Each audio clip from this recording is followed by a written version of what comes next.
Good morning, everybody. Happy Thursday. We have an amazing show for everybody today. What do we have, Krystal? Indeed, we do. Lots of big things happening today. The big start of the January 6th hearings. Democrats and their allies on the Republican side of the aisle have created a big multimedia presentation. So Exciting. We will preview all of that, what it means, how it's all going to unfold, so you know what to watch for this evening. We also have some updates in that mass shooting down in Uvalde. We will tell you about that. And also Matthew McConaughey's big trip to Capitol Hill gave really what was an incredibly moving speech. So we have a bit of that for you as well. Also a threat on the life of Justice Brett Kavanaugh. A man was apprehended who had guns and directly said, I want to murder a Supreme Court justice. Some crazy stuff. Yes. Yeah. So all of those, very, very troubling. Comes on the heels of actually a Wisconsin judge who was just shot and murdered in his home too. So very, very troubling developments, needless to say. We also have a perfect swamp story for you that sort of tells you everything about how influence really works in this town. The head of Brookings Institution, this General John Allen, who was very influential in the Obama administration, very important in terms of the Afghanistan strategy there. He is now under investigation by the FBI for his dealings with Qatar. There is a lot to this story, including this straw donor who's already been indicted and found guilty for funneling contributions. This is completely bipartisan story and a big, big deal here in town, but also, again, just very revealing of how this town actually works. We also have to give you the very latest in the complete meltdown happening over at the Washington Post. It is literally insane. I can't look away, Krystal. Nor should you, honestly. Yeah, the drama that I went into has only gotten 10 times worse and has become even more hypocritical, and it tells us a lot about how modern media works today. I think people are going to enjoy this. I think it says a lot, not just about modern media, about the modern left, about how these things are so destructive, about just how people are assholes to each other for no really good reason. There's a lot to say about this one. We also have Ross Barkan on to talk about the primary results, some disturbing results for people who are in the camp of being progressive criminal justice reformers, in particular Chesa Boudin, who was the prosecutor in San Francisco, was recalled by an overwhelming margin. 60-some%. Ross has been following the race closely, the statistics in terms of San Francisco crime, what Chesa was doing. So we want to get into all of that with him and what it says sort of from a broader perspective. But we do want to start with those big January 6 hearings tonight, 8 p.m.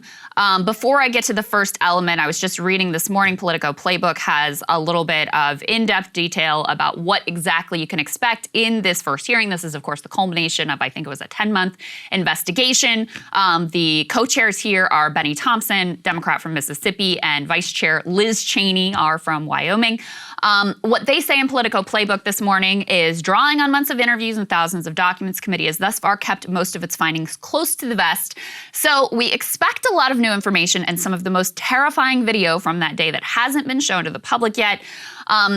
They really want to sort of make the case that this was not just a sort of sporadic convulsion of violence, that this was premeditated, that it was coordinated, and Donald Trump was really at the center of it. They also say committee aides are staying coy on the actual structure of the hearings, but told reporters there would be a multimedia component, much like the impeachment hearings in January. So we're going to get into some of the politics of this in just a moment. But, you know, Saagar, I feel like Democrats have this repeated instinct where when the things that they're very upset about, and I think there are good reasons to be upset as a nation about what happened on January 6th, but when they don't land the way they want them to with the public, when, for example, the public has other concerns, as right now, they're very concerned about the economy, very concerned about inflation, concerned about gun violence, concerned about a whole range of things, they are also concerned, I'm sure, about the future of our democracy and what happened on January 6th. But it's nowhere close to the top issue. So Democrats have this instinct of saying, well, we just haven't presented it in the right way. Yeah. So go ahead and put this element up on the screen. This is from Vanity Fair. They actually brought in this veteran network executive named James Goldston, former president of ABC News, to pull together this multimedia presentation. You can see the headline here from Vanity Fair is, quote, "People must pay attention, people must watch. The January 6th committee is trying to make the most of its primetime TV slot." They push networks to cover this live. I think almost all of them are doing that, save for Fox News. for obvious reasons. We are expecting, I guess, a Trump aide confirmed that the former President Trump will give some kind of a counter response here as well. Unclear whether it'll be a statement, a video, something on Truth Social, who knows. They also have been working to sort of preview this thing and kind of hype it up to get people to really expect that this is going to be very revelatory and contain new information.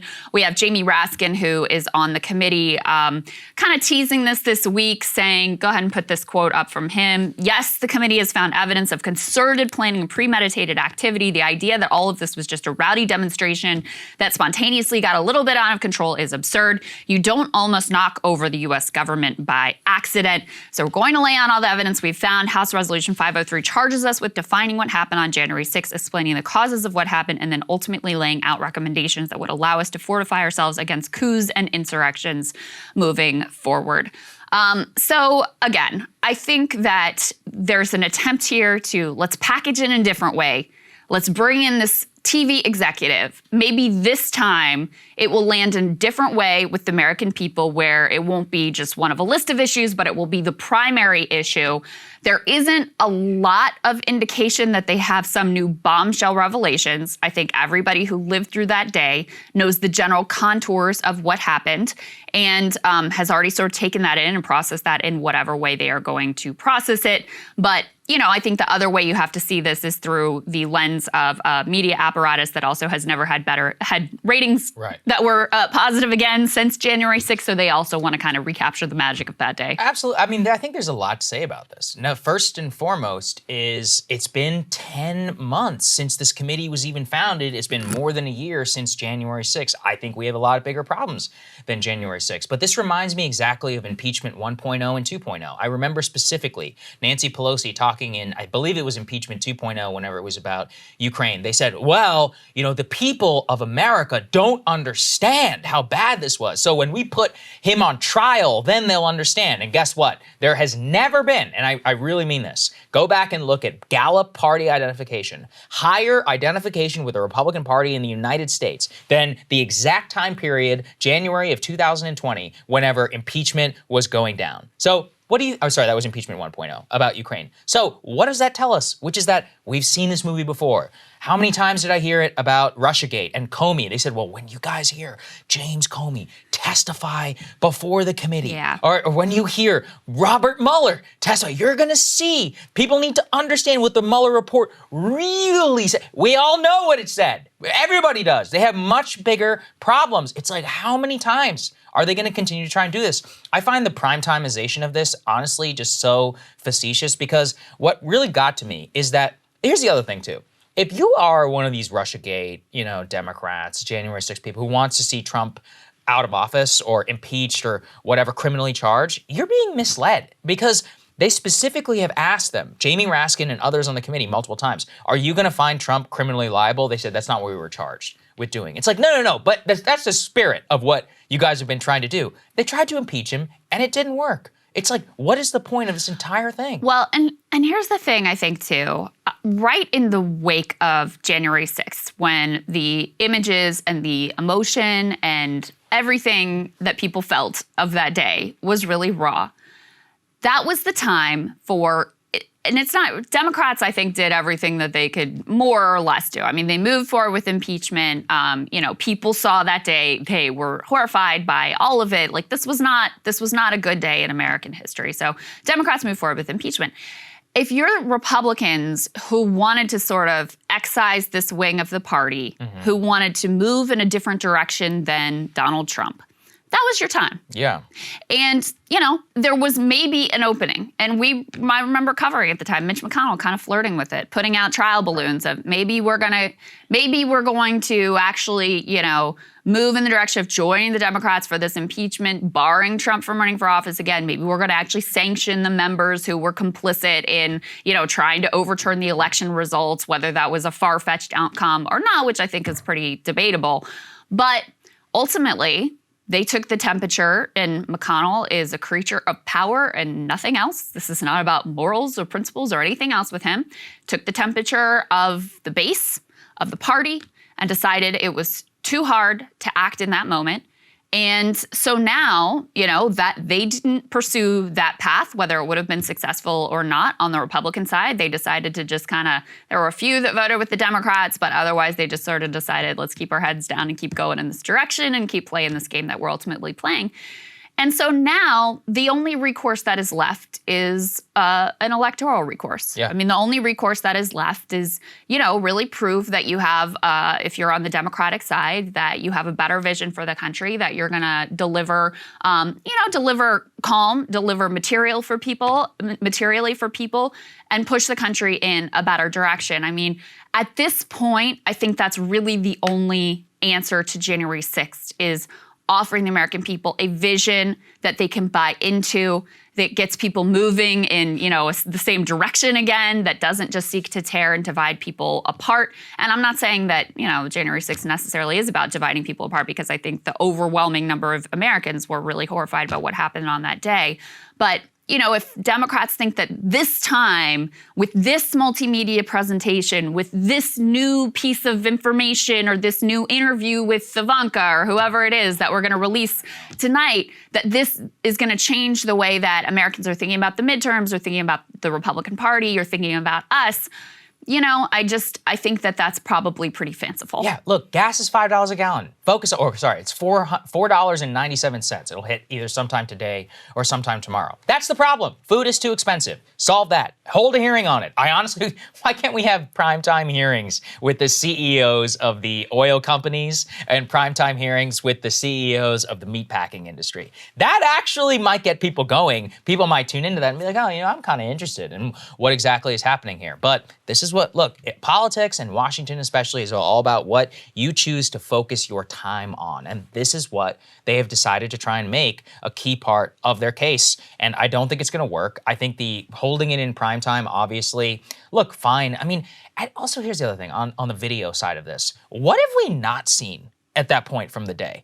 I mean, the New York Times did a whole mashup on this, right afterwards. People have done, you can't watch it on YouTube anymore, and maybe we can talk about that a little bit later. I think is nuts. But look, all the raw footage is out there. There's also raw footage, that people have been looking into to try and piece together, what exactly happened with some of the police informants. And nobody talks about that one. My point is that there isn't hundreds of hours of raw footage at this point. If you want to go watch it, you can. I'm sure there's supercuts of it all over the internet. They're probably 10 times better than whatever some idiot TV we all producer lived has. it. Yeah, exactly. I watched it live on television. We all lived it in real time. Yeah. And I have no doubt they have something, I think one of the things that they're going to show is, and we'll get to the Proud Boys in a moment, but there was a documentarian who was actually following them on that day. So I think there's some footage from that hasn't been released. So I'm sure there is some new stuff that people have not seen.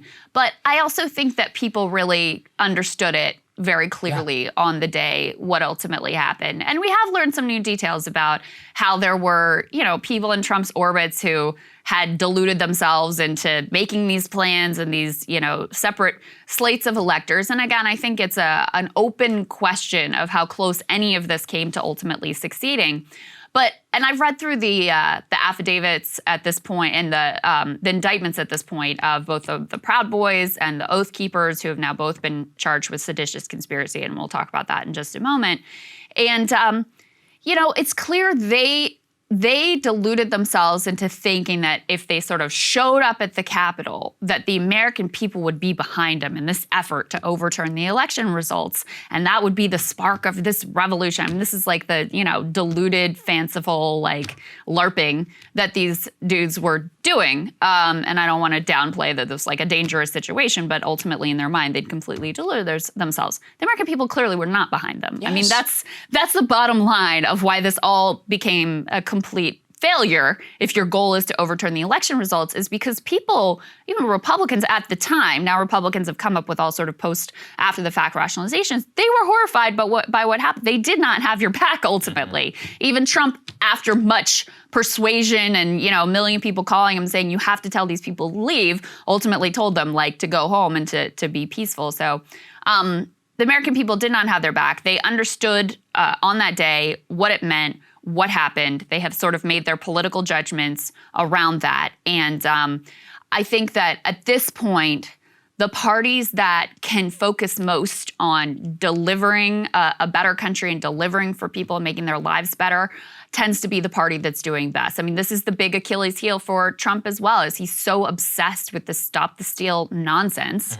That's the one thing that could keep him and his wing of the party from coming back to power. I mean, people like Doug Mastriano is now a Republican gubernatorial nominee in Pennsylvania who's obsessed with this stuff. Like, that's a very winnable race, and his obsession makes it much less likely that people are going to ultimately vote for him and put him in that office, because they are very concerned about their day-to-day life, and that's what they want politicians ultimately focused on. Yeah, that's right. All right, so I mentioned the Proud Boys. There's a new indictment of a number of Proud Boys, including their former chairman, Enrique Tarrio.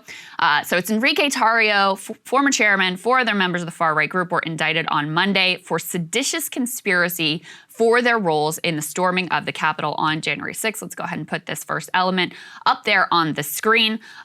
This is one of the most serious criminal charges to be brought in the Justice Department's sprawling investigation of the assault, they say. They say this came in an amended indictment that was unsealed in federal district court in Washington. The men had already been charged in an earlier indictment filed in March with conspiring to obstruct the certification of the 2020 presidential election. So this is a superseding indictment. This marks the second time that a group has been charged with seditious conspiracy in connection with the January 6th attack. In January, Stuart Rhodes, the leader and founder of the far-right Oath Keepers militia, was arrested and charged along with 10 others with the same crime. The charge of seditious conspiracy, they say, can be difficult to prove, carries particular legal weight, as well as political overtones, and it requires prosecutors to show that at least 2 people agreed to use force to overthrow government authority or delay the execution of a U.S. law. It carries a maximum sentence of 20 years in prison. Yeah. I read through this indictment. Yep. Maybe the government has additional facts and information than what was in this indictment, so I'm going to leave that possibility open. It's very hard when you read these things to sort out what is just like self-aggrandizing LARPing and what is actual, actionable plans to execute some insurrection and overthrow of the government. So it is sort of similar to the Oath Keepers indictment that I also read. There's a lot of social media chatter about this is 1776 and storming the Winter Palace and all this kind of rhetoric, right? Yeah. So they're very, they see themselves in this light, or they want to pump themselves up as being these revolutionary patriots. Again, the American people had very different feelings about what they were actually trying to do that day. Enrique Tarrio was not in D.C. that day because I don't know if you guys remember this, he had been arrested for stealing and burning a Black Lives Matter flag. So he was banned from the city. But what the government argues is he was sort of directing events from afar. Part of why the government was able to put this indictment together, I think, was because this documentarian was following them on this day. So they have all kinds of video and insight into their actions on that day. Documented at this point, they were some of the first rioters to breach the Capitol. Some of them, directly violent, assaulting people, breaking through metal barricades, those sorts of things. So that is ultimately what the indictment says. I have no idea. And I don't honestly think that anybody really knows how likely it is that they end up getting a conviction on this one or the Oath Keepers one. But, it's clear from reading this that both of these groups, they sort of they were high on their own supply. They were wanting to pump themselves up like they were these key players in history. They kept telling themselves we did it and we changed history today and all of this sort of stuff. So like I said, hard to sort out how much is social media LARPing and how much of it is real serious tactical planning with a chance of success in actually doing something. And maybe it doesn't matter whether it has a chance of success. The seriousness of the intent, I guess, is what matters. I don't know. I mean, I kind of think it does matter. Maybe I just looked at it in a different light because I'm from Texas and I grew up with, a lot, frankly, rednecks, let's be honest here, who always had Confederate buckle bags and were Confederate buckles. And we're always talking about we'll rise again. Texas always has the right to go independent. And everybody was yeah, whatever, man. It's one of those things that people just post on Facebook. I live in Virginia now. Everybody's got a "Don't Tread on Me" flag. It's fine. I mean, it's one of those things where, it's LARPing almost in an identitarian perspective. Yeah. Now, look, I'm not saying that they didn't riot, but I just want to come back to this. Seditious conspiracy is an extraordinary charge, of which the last time it was prosecuted by the Justice Department, they lost humiliatingly against the Huatree militia, which was a Christian nationalist militia in Michigan. Honestly, the circumstances of that are very similar. They had an undercover FBI agent who was like the best man of one of the ringleaders who was in charge, and he infiltrated the group, and they had to try and prove that they were literally, this Christian militia was trying to overthrow the government. And they relied entirely on circumstantial evidence, very much in the same way that we have here. And this is not just me saying this. There's actual lefty kind of legal analysts who have pointed out the problems with charging seditious conspiracy. They all got off, all 10 members. And the FBI actually had to return their guns and their AR-15s to them, all of their seized property. So that's the last time in the United States of America that a seditious conspiracy charge was filed against a far-right Christian nationalist militia. I'm not saying these are good guys or that they were up to anything good, but the point is that you have an extraordinary burden of proof on the U.S. government in order to try and prove this, because it also carries an extraordinary sentence. And it should be that way. Yeah.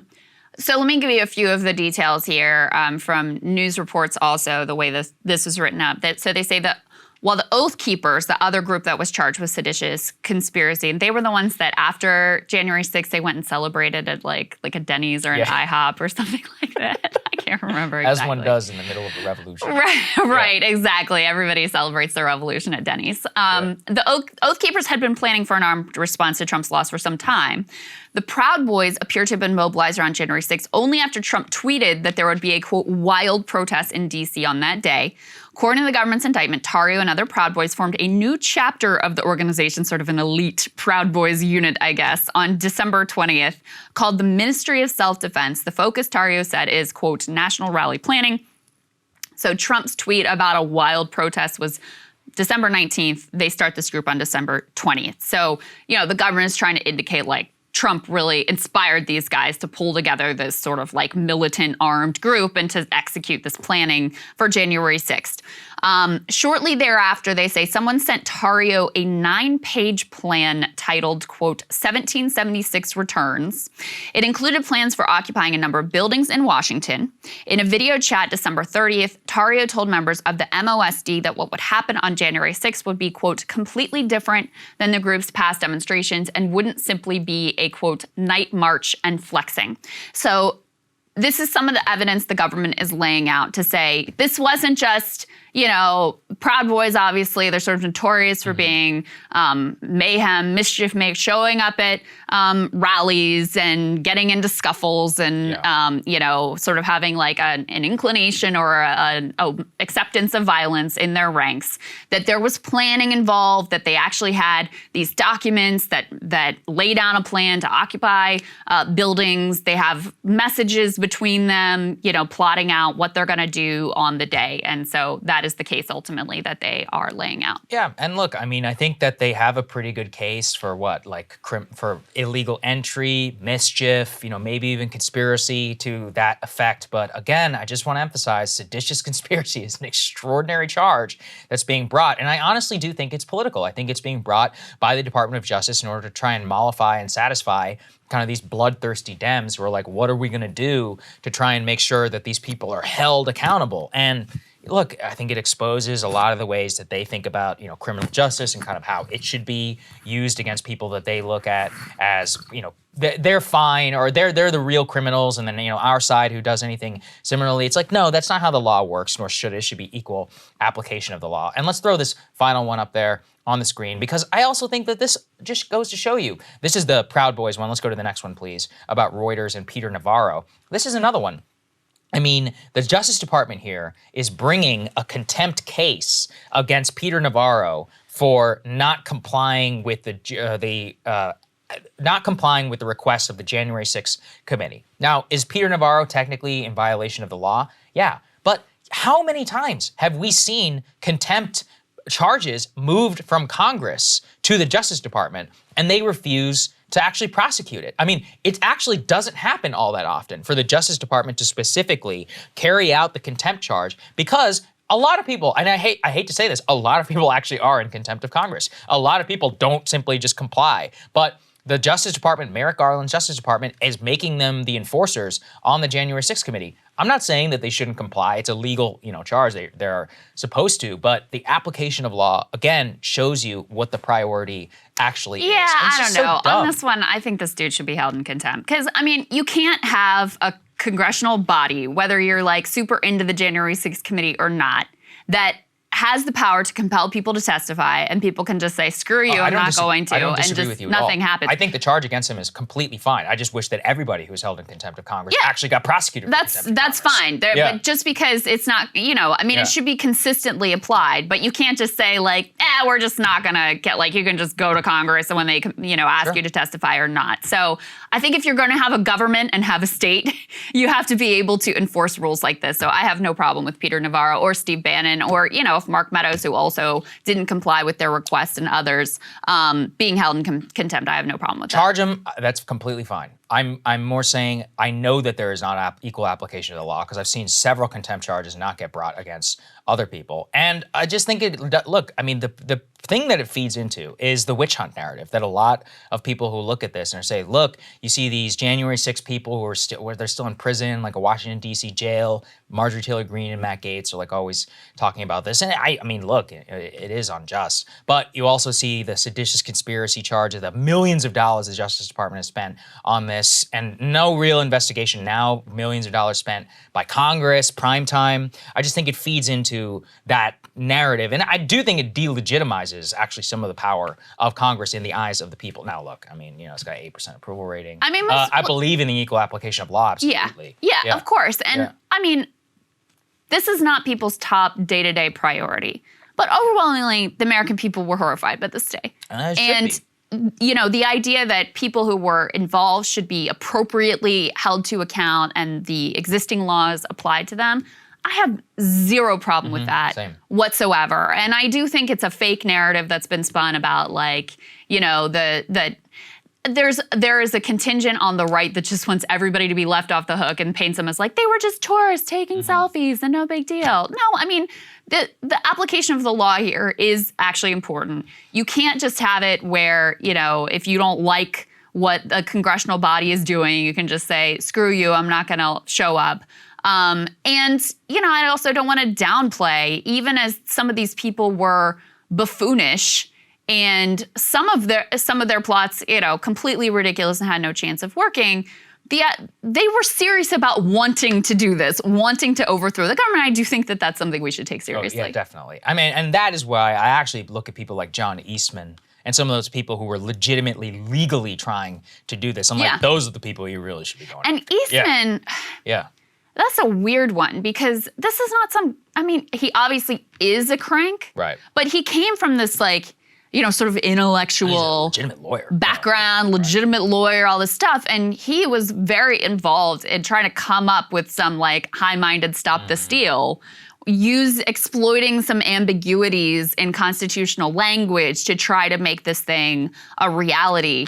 And so, it is troubling to learn that there were people who were sort of engaged in this plotting behind the scenes, again, whether or not it was realistic for it ultimately to be pulled off. So the last piece about this, let's go ahead and put this New York Times tear sheet up on the screen.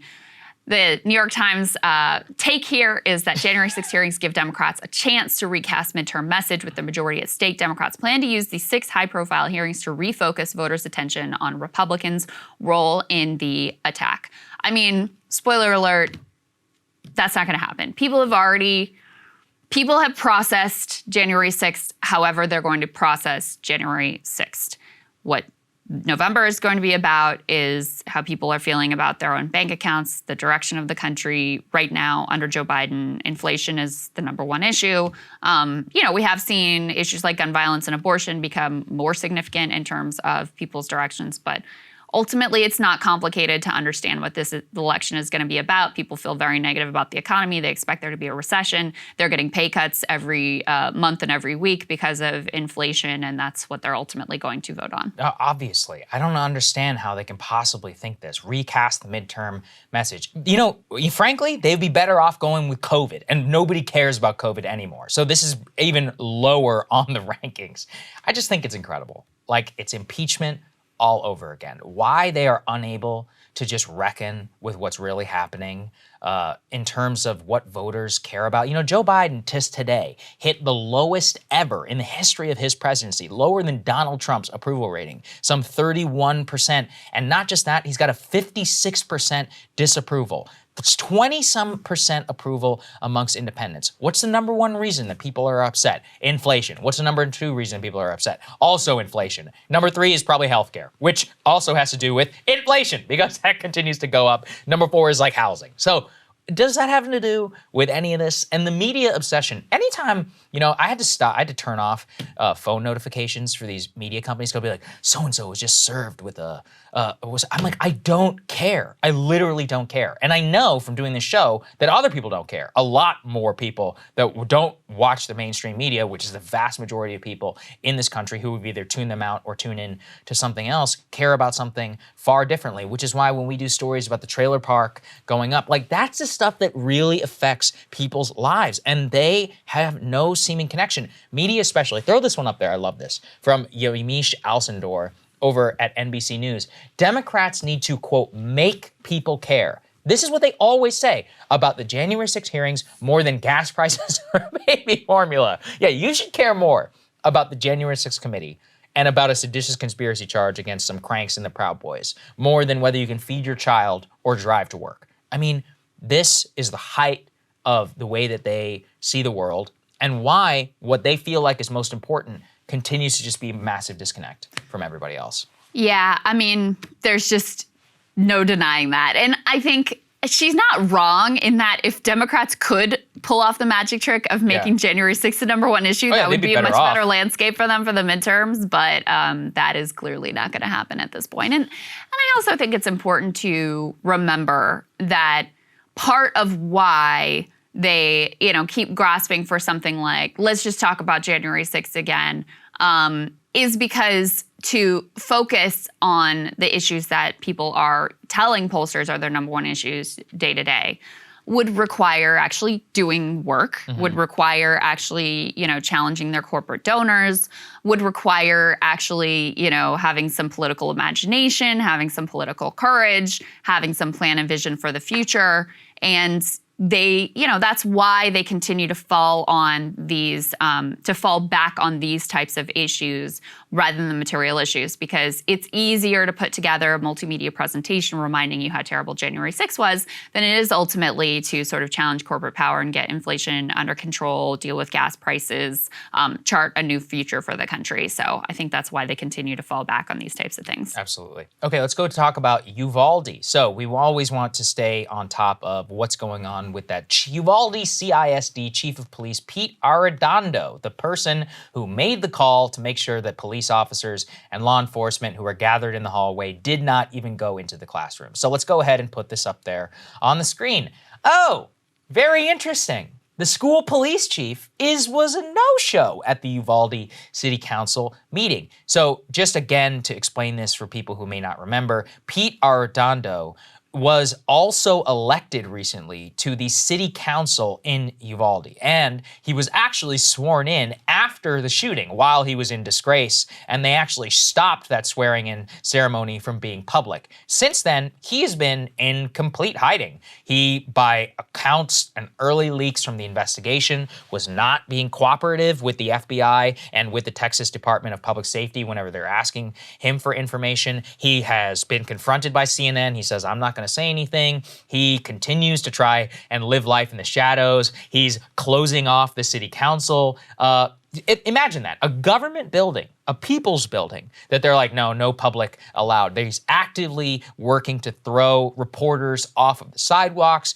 He's hoping that all of us just lose interest in this case. But we need to hold this man accountable. And now he's a no-show at the city council meeting that he was just elected to do. So it seems that he's very bad at doing 2 of his jobs that he shouldn't even have in the first place. Yeah, I mean, it's not only that. It seems like that all the sort of officials around him are protecting him. Yeah, they are. I mean, we know they're honest. literally protecting him in terms of they brought in law enforcement to protect law enforcement.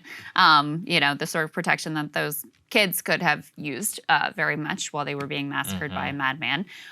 They also, they lied to reporters about a board meeting being closed to the public when in reality it wasn't, to try to keep reporters from showing up. They actually closed the doors to City Hall and locked them so that you couldn't have any media access.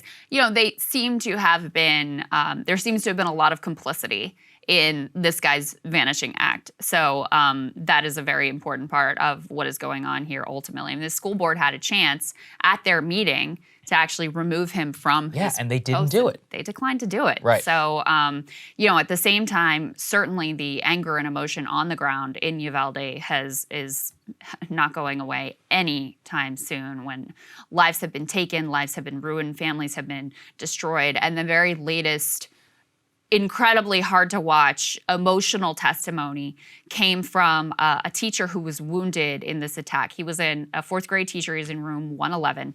His name is Arnulfo Reyes. And he had 11 kids in his classroom.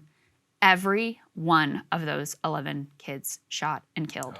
Arnulfo himself was gravely wounded and is continuing to go through, he's alive, thank God for that.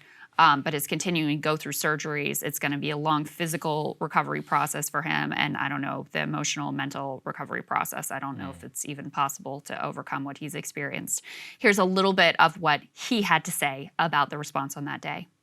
Did you feel abandoned in that moment by police, by the people who are supposed to protect you? Absolutely. After everything,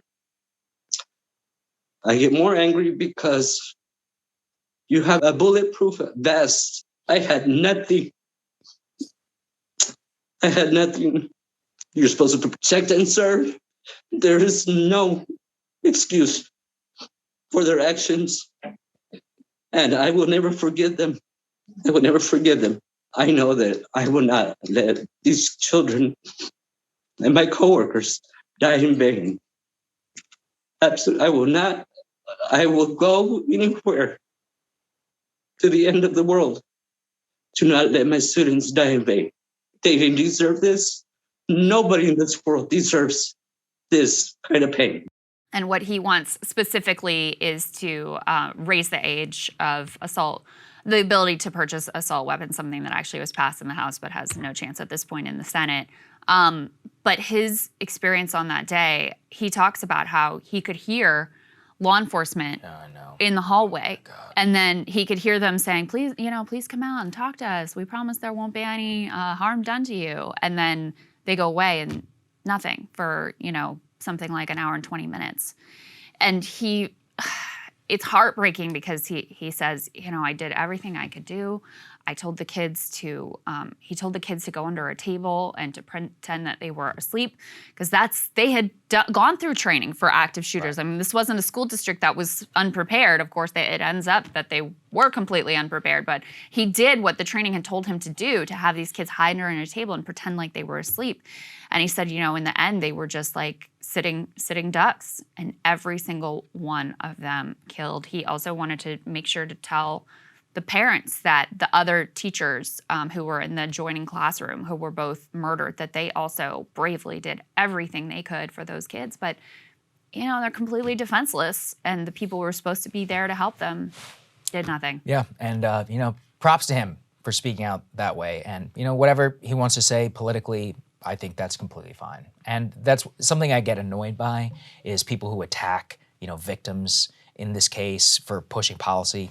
Look, am I annoyed by David Hogg and all those people? Yeah, but don't attack kids who went through a traumatic experience. Unbelievably. It's a free country. People can say what they want. Matthew McConaughey, he's a native of Uvalde, Texas, actually visited the White House, gave a very emotional speech, went quite viral actually, in which, he had an interesting, nuanced take. I don't agree with many of the policy positions that he put forward, but I don't think that you can not help but listen to the man. And he framed it in a way, this is what I appreciated the most, Krystal, as I grew up in Uvalde, it's where I learned how to use a gun. I believe in responsible gun ownership. He made it clear, he's like, I don't believe in taking people's guns away. I want to try and find some sort of middle ground solution. And he also talked about family values. He talked about strengthening, mental health resources and more. There really was something for everybody. Why don't we go ahead and take a listen to a little bit of that we have here.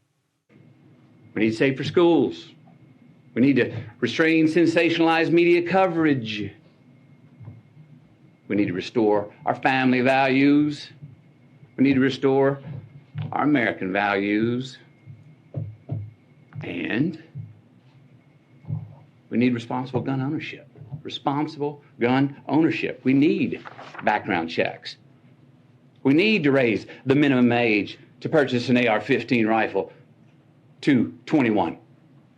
We need a waiting period for those rifles. We need red flag laws and consequences for those who abuse them. These are reasonable, practical, tactical regulations to our nation, states, communities, schools, and homes.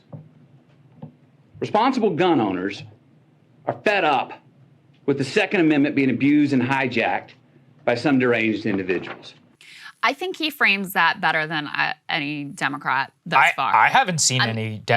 President Biden's out there talking about an AR-15 ban and banning 9mm ammunition. High caliber. Yeah, high caliber, not yet, which also knows nothing about guns. And I think that McConaughey here, from my experience, growing up in a family where Second Amendment was very important to my father and growing up in a community that is rural and has high rates of gun ownership, I think he channels what a lot of responsible gun owners feel because, if you are someone who this is part of your culture and this is what you have grown up with and you have been schooled since day one of the proper way to handle a gun and to store a gun and to keep people safe, and then you see some kid being able on their 18th birthday, I don't want to call him a kid, he was a man, he was an adult. but on his 18th birthday, being able to go and buy 2 AR-15s, having no training, having no idea what he's doing. Yeah, you look at that and you're like, this is a disgrace. Like, it shouldn't be that anyone can just casually acquire these guns with no limits, no checks, no responsible training whatsoever. And so he framed this as, this is not a setback for the Second Amendment. This is a step forward for the Second Amendment, and to make sure that we don't have just, a culture of sort of abusing the Second Amendment, but actually respecting these powerful weapons. So the other part of the speech, it's very emotional to listen to because you should watch the whole thing. It's worth it because he spends a lot of time talking about the families that he and his wife met when they went to Uvalde, who their kids, their dreams for the future that have been cut short. One of the teachers, I don't know if you guys follow this, I don't think we talked about it on the show. One of the teachers who was shot and killed, her husband died of a heart attack. I know. The next day, they leave behind 4 kids. They had been working hard to get their house painted. They wanted a food truck when they retired. They were planning all these things for the future, and all of that is gone. So listening to the humanity of these children and these lives that have been lost is not easy to do, but I really do recommend that you listen to the entirety of his speech. And I said this before, Saagar, I have specific position and ideas about what I think would be beneficial in terms of gun control. I do think lifting the age to 21 makes sense. I think red flag laws make sense. I think safe, gun storage makes sense. And there are some other, I don't have any problem with like banning high capacity magazines and things like that. But at this point, I think it's so important for the country that we could just do something so that there's a sense that we can act. I mean, tragedy after tragedy after tragedy, and we have these spikes in attention, the emotions are really raw, and then it sort of dissipates and goes away, and literally nothing happens. I mean, it just really reinforces this sense that you are in a failed, declining state, where even things that have 80%, 90% bipartisan support, there's just no chance. There is no responsiveness to the public will, and it's extraordinarily depressing from that perspective as well. Yeah, I get where you're coming from, but I mean, I think my issue is that if people were like Matthew McConaughey and seemed legitimate and didn't seem like they were going to encroach, much, much further, I think a lot of people like me would be like, okay, maybe we can talk. But I mean, you have the president talking about banning 9mm ammunition and AR-15s, and then the vice president, Beto, is like, I'm going to come and seize your AR-15. What did you think of what passed in the House last night? Oh, I mean, look, 18 to 21. I think it's maybe fine. I just am extraordinarily, especially on red flags, I just do not trust the capacity of the Justice Department and of these states in order to administer this fairly. And I think that, responding in a mass tragedy event like we did post 9/11 to give up an immense amount of civil liberties was a traumatic and terrible mistake that had long-term ramifications. And my fear is that we're looking exactly in that. If it was just 18 to 21, and again, I haven't heard, I talked to a lot of people in the gun community. I haven't heard a great argument against it.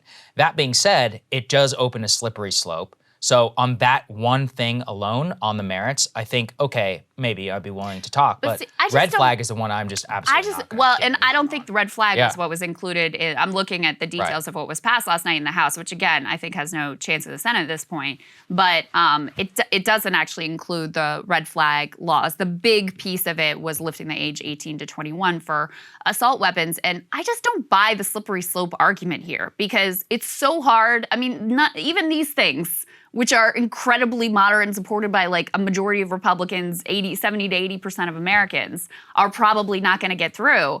So I don't conceive of a world in which, okay, well, and then that leads to they're going to take all your guns. That's totally counter to what we've actually experienced over the last several decades, which is a slippery slope in the other direction of, states increasingly loosening any sort of gun regulations, including that's the direction Texas certainly has been headed in, but many other states besides. Like that seems to be the direction of the slippery slope versus any kind of increasing sort of licensing or age restrictions or limits whatsoever. Yeah, no, I hear what you're saying, but again, the caution is always, not today, but it could come sometime in the future. So, I see you have in front of you, like, you just have in the details of the bill. Don't you just have to judge the legislation on its merits today? So what's on the table firearm today? storage is a good example. It's like, okay, great, I completely agree everybody should have firearm storage, but how are you going to enforce that? Does it mean a police officer is going to come in my house and find me for not having a gun in the right place? It's like, well, now we have Fourth Amendment problems. Is the ATF, when we have, for example, private sales. Do you really oppose safe firearm storage in the home? I think firearm service should absolutely be encouraged, but I don't know. 90% approval rating. But what about enforcement? Do you want a cop to be able to come in your house and check how your gun is stored? No, I absolutely don't want that. What I want is that if there is a child who gets a hold of a weapon which was improperly stored in a home and ultimately kills themselves or someone else, that there's some legal ability to hold someone responsible for their total negligence in allowing that situation to unfold. I actually do believe there is a negligence standard whenever somebody uses, a child doesn't, or whenever you improperly store your weapon. I've seen cases where that it depends on the state. It's state by state because not all states have these rules. Right, but I'll give you another one. Private gun sales being passed towards another. That actually requires a universal registry of firearms. And so when you have a universal registry, that actually was the precursor in Australia for going and making sure that you could buy back everybody's guns. 3D printing is another one. Look, I know I might sound radical here, but part of the problem with all of these things is that when you put heavy amounts of enforcement, you give the ATF and other people more knowledge, you have more data. So would you do anything? Well, on the current one, I honestly just don't think that there is any. So you think we just have to accept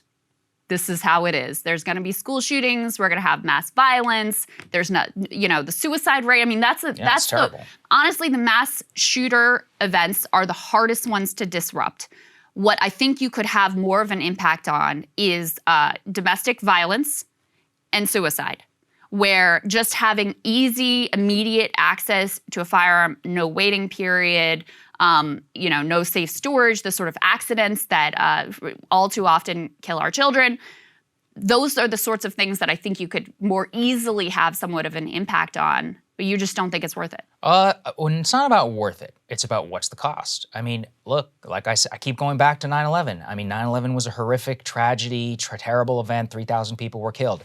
Was it worth 20 years later giving up an immense amount of civil liberties? I have no idea what this country's going to look like in 20 years from now. I'm honestly not optimistic about it. The Patriot Act and safe gun storage and universal background checks are not remotely having lived in Washington, D.C. over the last couple of years and seeing the literal breakdown of society, and then also seeing that a lot of people are okay with it, has made me so pessimistic and frankly more of a gun radical than I've ever been in my entire life. I literally do not trust the state to save me in any unsafe situation. That's literally where I'm at. So right you now. are now full-on libertarian on not everything. libertarian. I mean, but that's what it sounds like. Because here, the problem is on like individual safety. I want people to be able to empower themselves, because if you look around, if you live where we live, like I don't see how you can trust these people whatsoever. So what would you? So you would respond to this with nothing? I mean, in the current situation, I would say we have a terrible situation where it comes to both mental health and a lack of trust, and that would be my number one focus. But like, I don't think there is a one-shot. I wish it was a legislative issue, but I just don't see it. Like I've said it before. Obviously, look, there are a lot of deeper issues here. Mental health, 100%, Medicare for all. Everyone should have access to mental health treatment. No doubt about it, okay? By the way, the Republicans who are like, let's talk about mental health, they're very opposed to that. Yeah, and they deny the that's ACA dollars, and that's ridiculous. In Texas. But just on the numbers, you cannot deny that when you look at it, we are massive outliers in terms of the number of guns, and we are massive outliers in terms of the amount of gun violence. I mean, the two things are linked. Like there is just, the idea of, oh, we just need more guns, more good guys with guns. That's silly. That's a fantasy. I think the case that you can make is the one that you're trying to make here, which is like, I would rather accept the violence and have the freedom than to try to do anything, even on the margins, to curb the amount of violence. Yeah, is that your position? Yeah, that's what I'm saying. What I'm saying is that when you live in an extraordinarily free society, that it has an extraordinary amount of cost, and that also living in Europe or anywhere else where you don't actually have a lot of rights sounds far more terrible to me than, yes, accepting that we live in a country with 400 million already guns that exist, and that will mean probably a higher amount of violence and of crazy events. Look, Europe is quite safe. This is what I would call a safetyist mindset. It's the same thing that led to lockdowns, COVID. But it's again, like safetyism is an immense amount of cost. Sure, and but personal what's autonomy. being contemplated here isn't taking away every gun. It's, hey, maybe you shouldn't, as a stupid 18-year-old with no training, be able to go out on your birthday and buy an AR-15. Maybe it should wait until 21, because we know a disproportionate number of the murders that happen with these weapons happen between 18 and 21. Hey, maybe we should have some regulations in place to make sure people store guns properly in the home so we don't have these horrific accidents. I mean, maybe we should make it so that, if you have like this dude who's carrying around bags of dead cats and telling everybody he's gonna rape and kill them online, that maybe there's some process in place where you say, hey, a weapon for you doesn't sound like a great idea. This is not some overreaching, insane, like we're gonna round up all your guns, you can't do anything, and it's an infringement on your way of life. In fact, I think as Matthew McConaughey put it very well, like a vast majority of responsible gun owners who take these weapons seriously support making responsible ownership part of the culture and part of the regulatory culture. No, I hear what you're saying, but I mean, look, Richard Reed tried to blow up a plane in 2002 with a bomb on his foot, and now all of us have to take our shoes off unless you literally pay the government. Yeah, but this is for not TSA that. free. This is gun We violence don't know that. every single day. Nope, everybody in That's one 02 instance versus like we know we have a violent society. So it's not like a red herring, this is just theater. This is all being framed in terms of mass shootings. And look, I appreciate at least that you're talking about suicide, because that's what it is. But listen, I mean, are we really supposed, so even the 18 to 21 thing, as I understand it, that might be the case in terms of the mass shootings and the school shootings, but that is not necessarily the case whenever it comes to suicide deaths. I don't know about suicide, but in terms of homicide. Homicide, again. It's disproportionately 18 to 21-year-olds. So, okay, waiting, and we're not even talking about all weapons, we're talking about assault weapons, waiting until you're 21 years old. But how do we know that in the 18 to 21 case, even in homicide, that this is something that these aren't being illegally procured guns? I mean, isn't that the case, and especially within gang violence and in urban? I mean, look, sure, here in that's DC, why you crack down on straw purchases. Again, none of this is going to be a magic fix.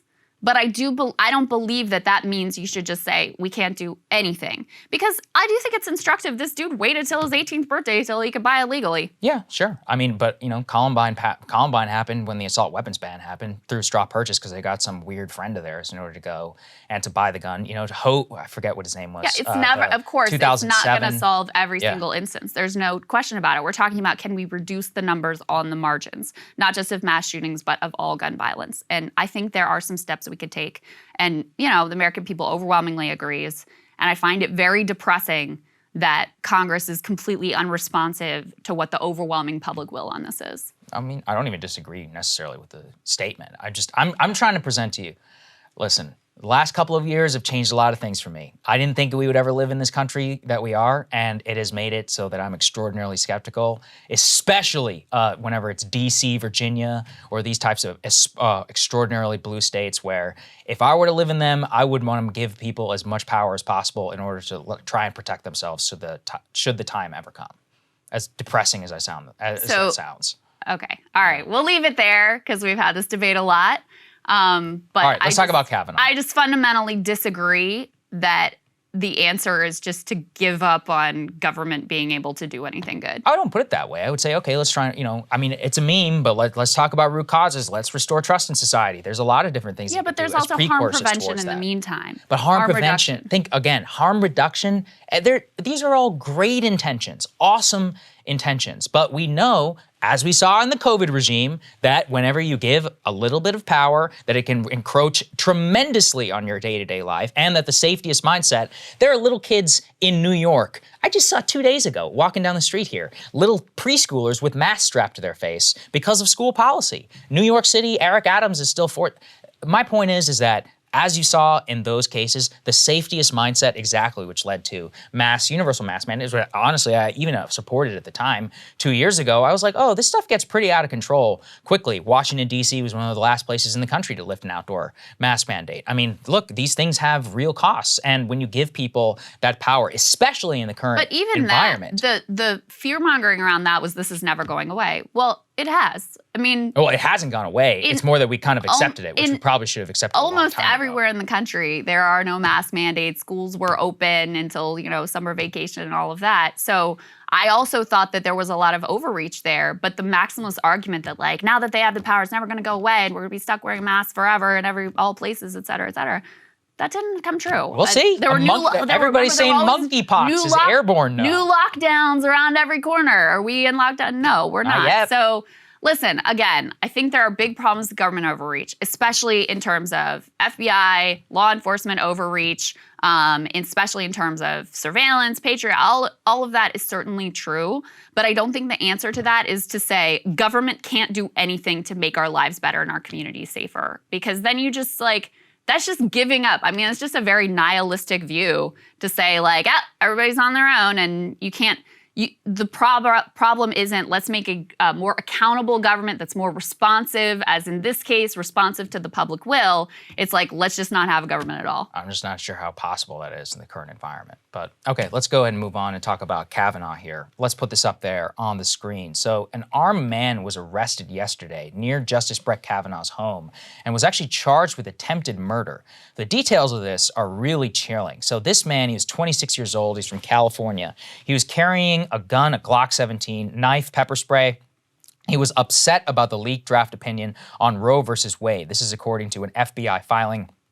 Prosecutors who are against him. So the man's name is Nicholas John Roski. He was from Simi Valley, California. And the details of this, Krystal, are a little bit weird. So federal agents apparently spotted Mr. Roski at 1:05 a.m., dressed in black clothing and carrying a backpack and a suitcase as he got out of a taxi in front of Justice Kavanaugh's house. After seeing agents in front of the house, Roski walked away. And then, and this is what is especially strange, he called Montgomery County Emergency Communications to say, I have suicidal thoughts, I have a gun in my suitcase, and I want to kill Justice Kavanaugh. Whoa. So it's not like he was walking down the street and they stopped this guy and they were like, hey, what do you have in that suitcase? He actually called, look, he sounds like a grade A loser / freak. Lunatic. Yeah, lunatic. And there's also a question here about these guns because, Maryland, where he was apprehended, actually has different gun laws and the rest of the gun. They have capacity magazine restrictions. He actually had a Glock 17, which was on him as long as 2 mags.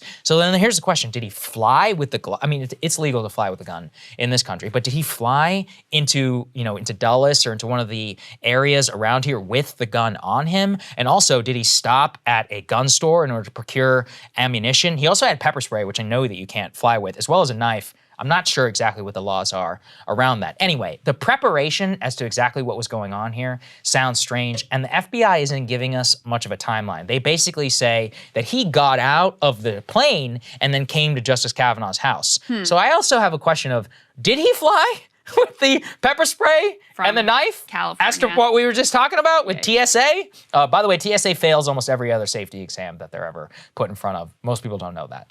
Anyway, it does show you, though, that there is obviously feelings are hot.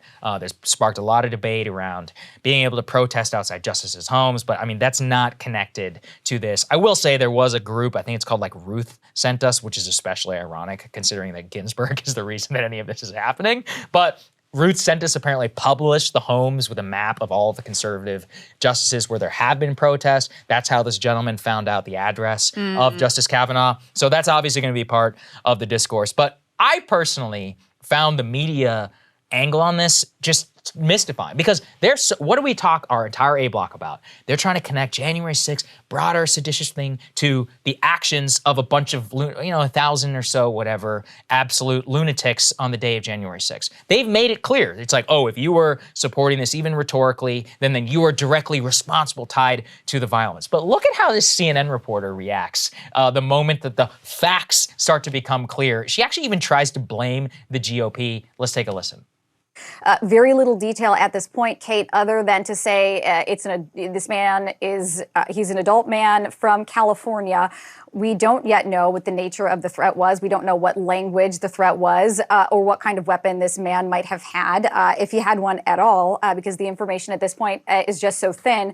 But Kate, this certainly contributes to this overall threat landscape we've been talking a lot about. The major concern here with this abortion ruling from federal officials, and they've been sounding the alarm on this for about a month, is that Supreme Court justices will certainly be, potentially targeted by violent extremists who are angered over this pending ruling that is poised to strike down Roe v. Wade. This is an extremely passionate issue. There are emotions on both sides.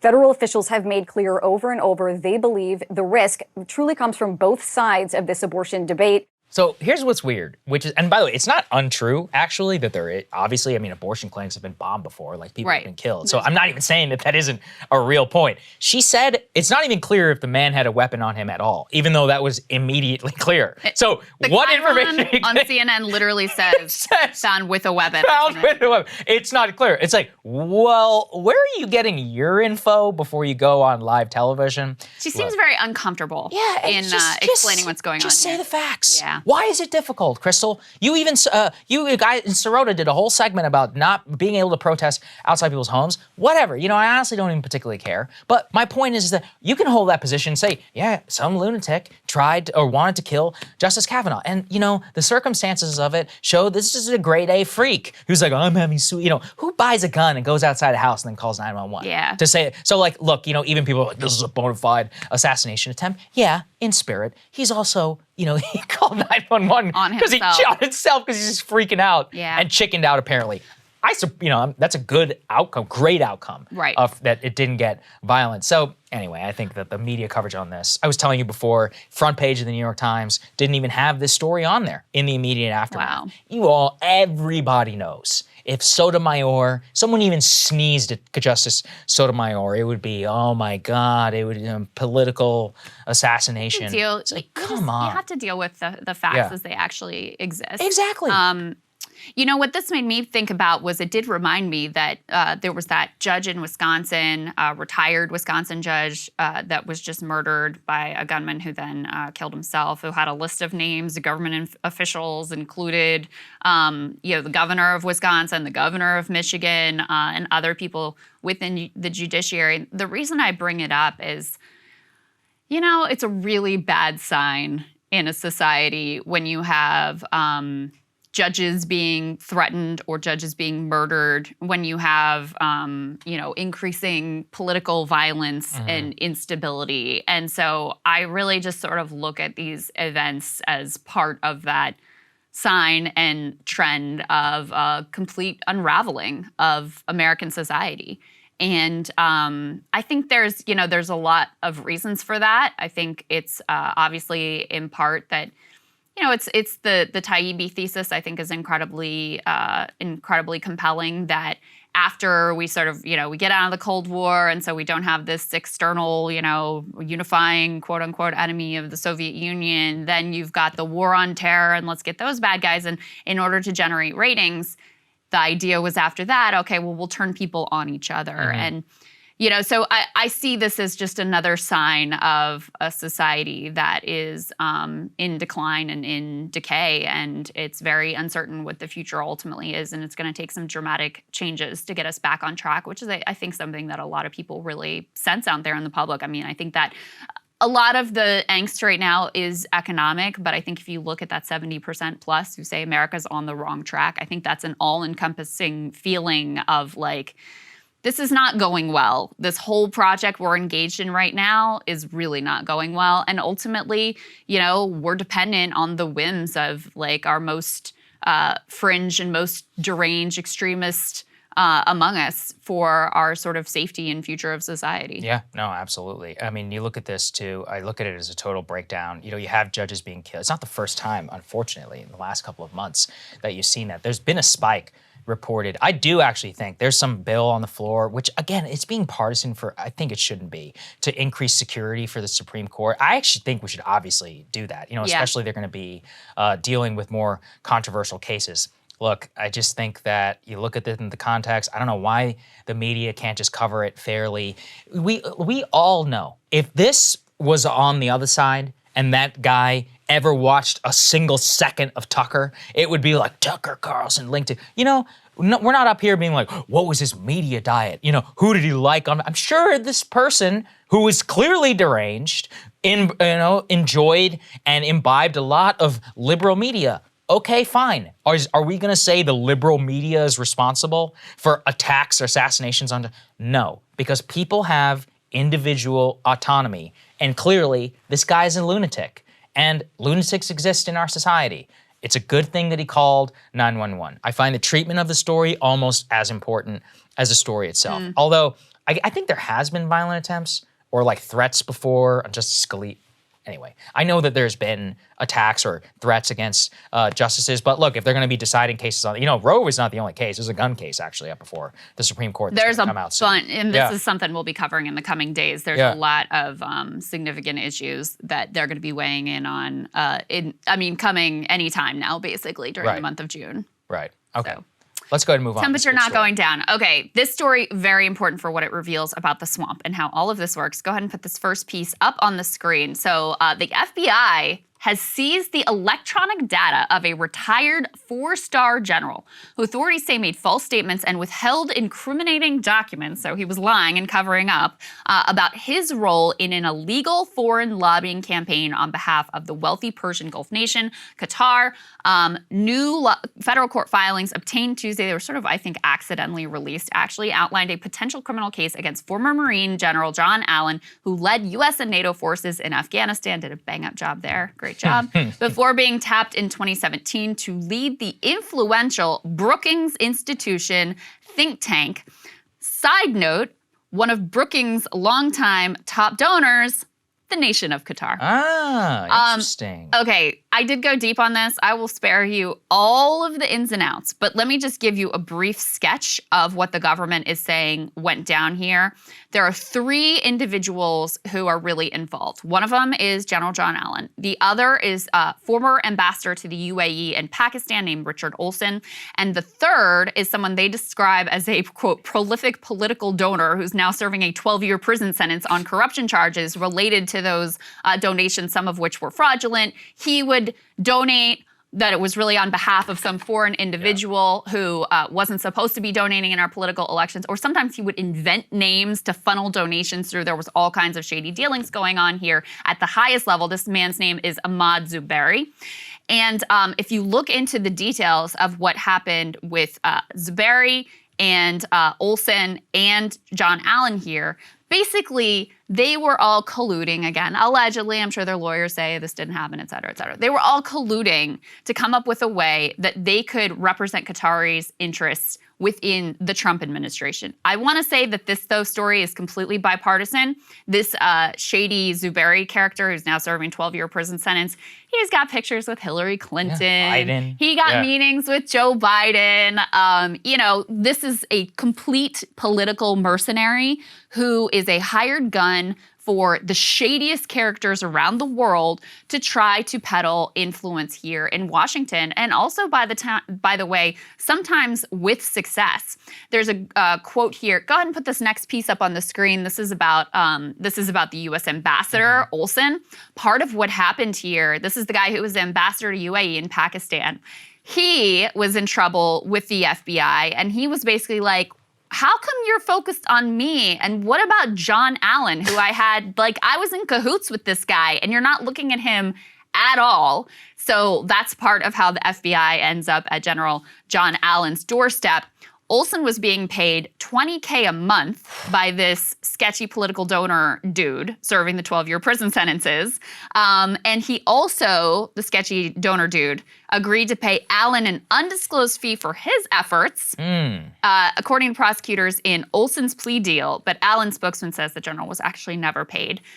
They say in mid-June, Allen met with Olson and Zuberi at a Washington hotel to explain, quote, how he would conduct the lobbying and PR campaign, according to prosecutors. A few days later, they flew to Qatar at Zuberi, the sketchy political donor's expense, to meet with Qatari's ruling emir, other government officials, where the pair explained they were not representing the U.S. government, but noted they had connections with U.S. government officials that placed them in a position to help Qatar. Allen advised the Qataris on what steps to take, including signing a pending deal to purchase F-15 fighter jets and using a major military base in Qatar as leverage to exert influence over U.S. government officials. And what do you know? Just 4 days later, Qatar signed a deal to purchase those jets per Allen's advice. The last piece I want to lay out for you here, and the reporting from the AP has been really strong. If you guys want to, great job tracking all of this down. Go ahead and put this last piece up on the screen. So this one, the headline is Mercenary Donor Sold Access for Millions in Foreign Money. Prosecutors describe Zuberi as a, quote, mercenary political donor who gave to anyone, often using illegal straw donor cutouts he thought could help him. Pay to play, he explained to clients, was just how America works. He also said, we get requests for meetings from all scumbag of the world, warlords, kings, queens, presidents for life, military dictators, clan chiefs, tribal chiefs, and etc.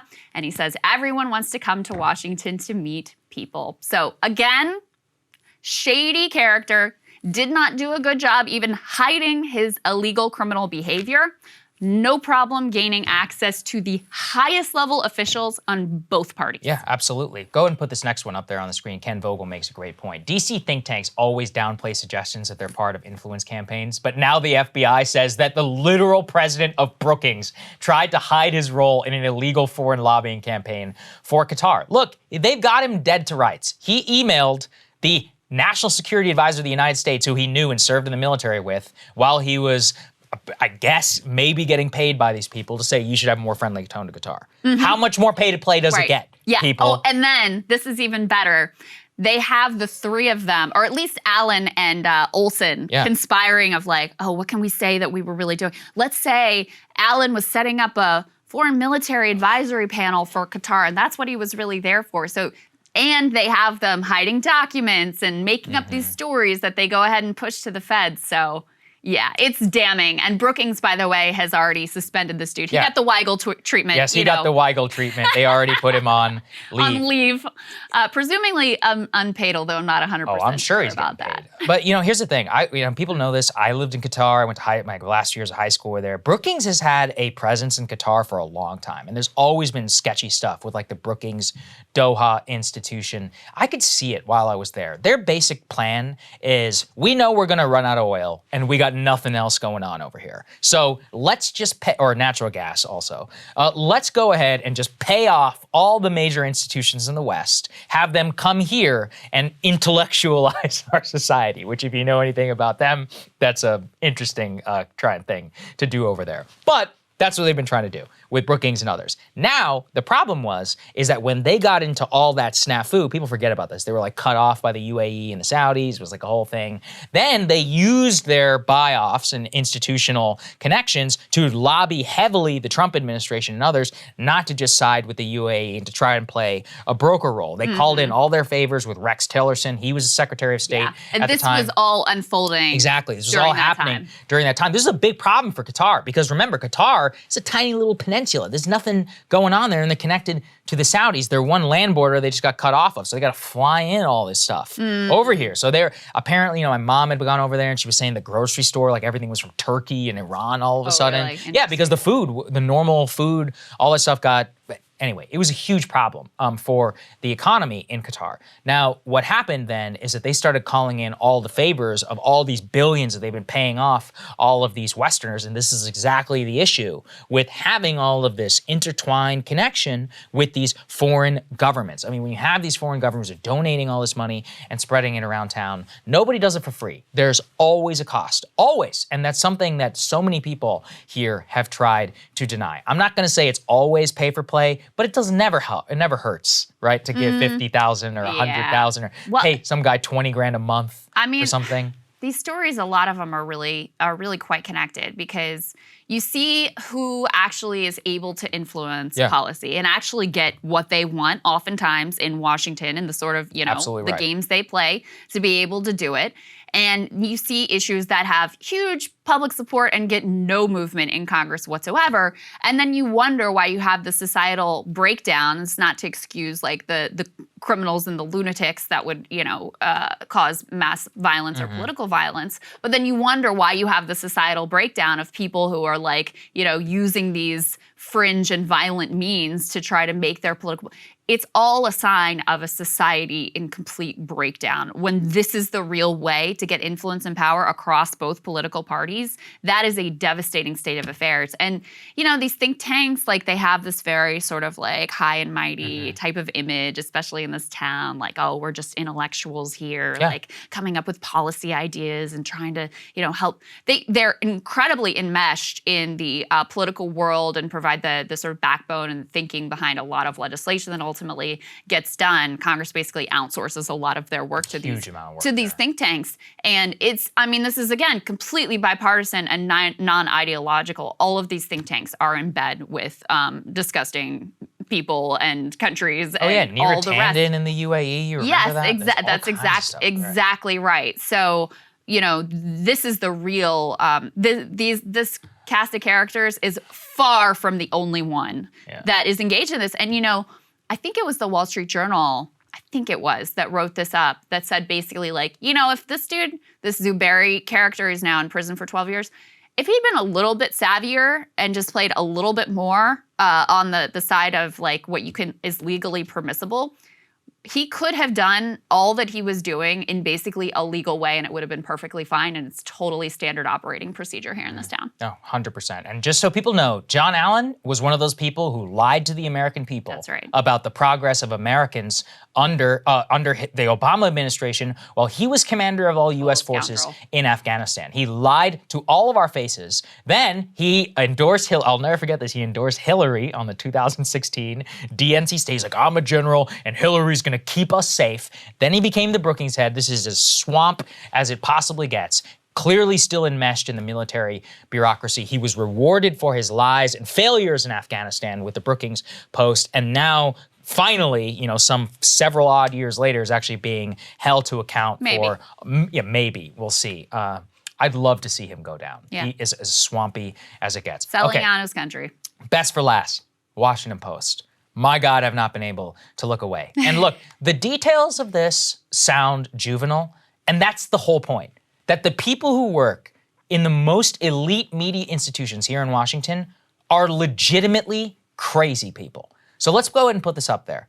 Now, I'll remind you all that Felicia Somnes, is a reporter over there. She screenshotted a tweet that her colleague Dave Weigel had retweeted, not tweeted, retweeted, which said, every girl is bi, you just have to figure out if it's polar or sexual. Okay, whatever.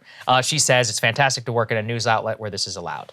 She publicly starts flaming him on Twitter and calling for him to be held accountable. She starts attacking others who say that she's acting unprofessionally. This leads to a letter sent out by the Washington Post executive editor that we just showed you, by Sally Busby. She sent a stern memo to the staff saying, newsroom values are against racist or sexist behavior, and we do not tolerate colleagues attacking colleagues either face-to-face or online. Seems like you do. Yeah, but you do, because you suspended one guy who retweeted a stupid joke. You didn't suspend the lunatic who's been flaming her colleagues and causing the meltdown of her entire paper and staff on Twitter. And by the way, after the release of that memo, Krystal, she has continued to publicly attack her colleagues on staff. And the behavior of her colleagues, who clearly also think that she is a lunatic but can't say so, is so cowardly. Let's put this up there. Glenn pointed it out. It's so weird and creepy. All of them, these people who work at the Washington Post, started tweeting some version of, I know the Washington Post is a remarkably collaborative newsroom filled with journalists who may stumble at times, myself included, but are always working together. I am proud to work here. And I'm talking about dozens of people at work at the Post started tweeting this, and the reason that they were doing so was to try and subtweet or push back against Felicia, but they didn't have the courage, Krystal, to just say, no, what you're doing here is ridiculous, and you are not behaving in a way that I like. But because they're so captured by like the therapeutic woke industrial complex in the workplace, they just don't have that. She's also in themselves. Unhinged. Yeah, and right. will go completely She would go right nuclear. after you. There was one, we may have this, but Yeah. Go ahead and put this next piece up on the screen. Yes, So exactly. Her own colleagues begging her to stop. So this woman, Lisa Rain, just replies to her and says, please stop. Right. So, I mean, this is not over the top, right? This is just like, please stop. And Yeah. of course, she immediately goes nuclear on this lady Right. and, to them. So they're also fearful because they're basically dealing with a terrorist here Yeah, who is it's a suicide totally bomber. unafraid of just bombing anyone and everything in sight the moment they displease her. And it's completely It's insane. crazy. It's crazy. It's insane. Yeah. And it's way too, I mean, you see this shit on the left all the time where you can have, it just takes a few people who are willing to go completely nuts over this stuff. And because there's too much fear of calling them out and saying, you're being ridiculous and you're just being an asshole. Like, put political values aside, you're just being a total dick right now.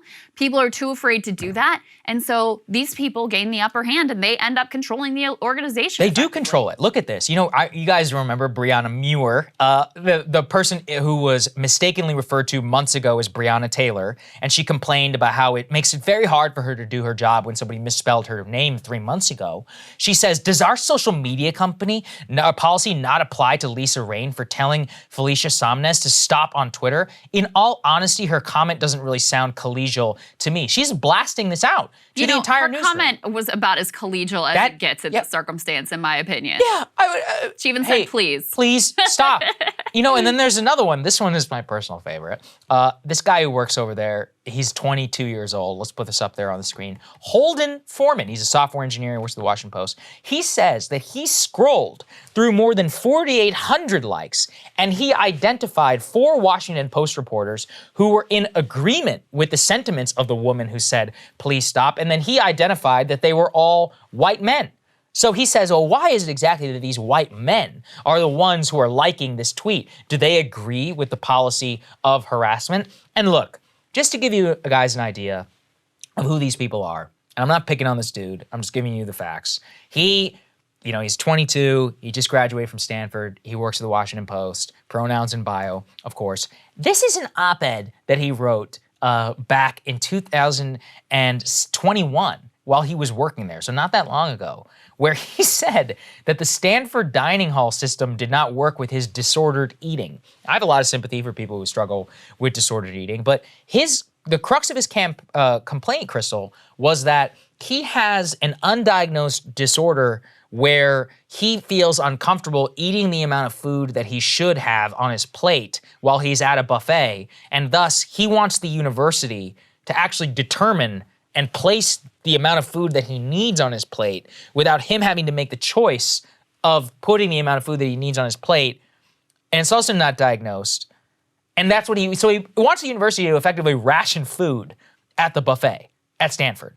So I'm just giving you people a mindset into who these people are that are just being allowed to flagrantly violate their company's policies. Now, look, you can believe whatever you want. If you want to hold that position, I think that's freaking crazy, but whatever. The point is that he's publicly blasting his colleagues and effectively calling them both racist and sexist, some of the worst things that you can call somebody in the PMC workplace, and making it completely untenable to work there in like a civil way. Right. And none of these people have been fired. Brianna still has her job. This guy Holden still has his job. And look, I don't think people should lose their job over trivial reasons. I actually agree that when Felicia Somnez was suspended for tweeting about how Kobe Bryant was a rapist, even though I obviously don't think that that was the time to do it, I think that was messed up. Yeah. I think people should be able to mostly tweet what they want whenever it comes to their opinions. Oh, and who supported her is Dave Weigel in that, by the way. I know he did. Yeah, that's right. Exactly. Here's the thing, guys. This is so bad for the entire culture of workplace. If you care about workers' rights, as I do, like the fact that you have this person out here being insane and smearing people publicly with a large and powerful platform, and this goes completely unchecked, that's terrible.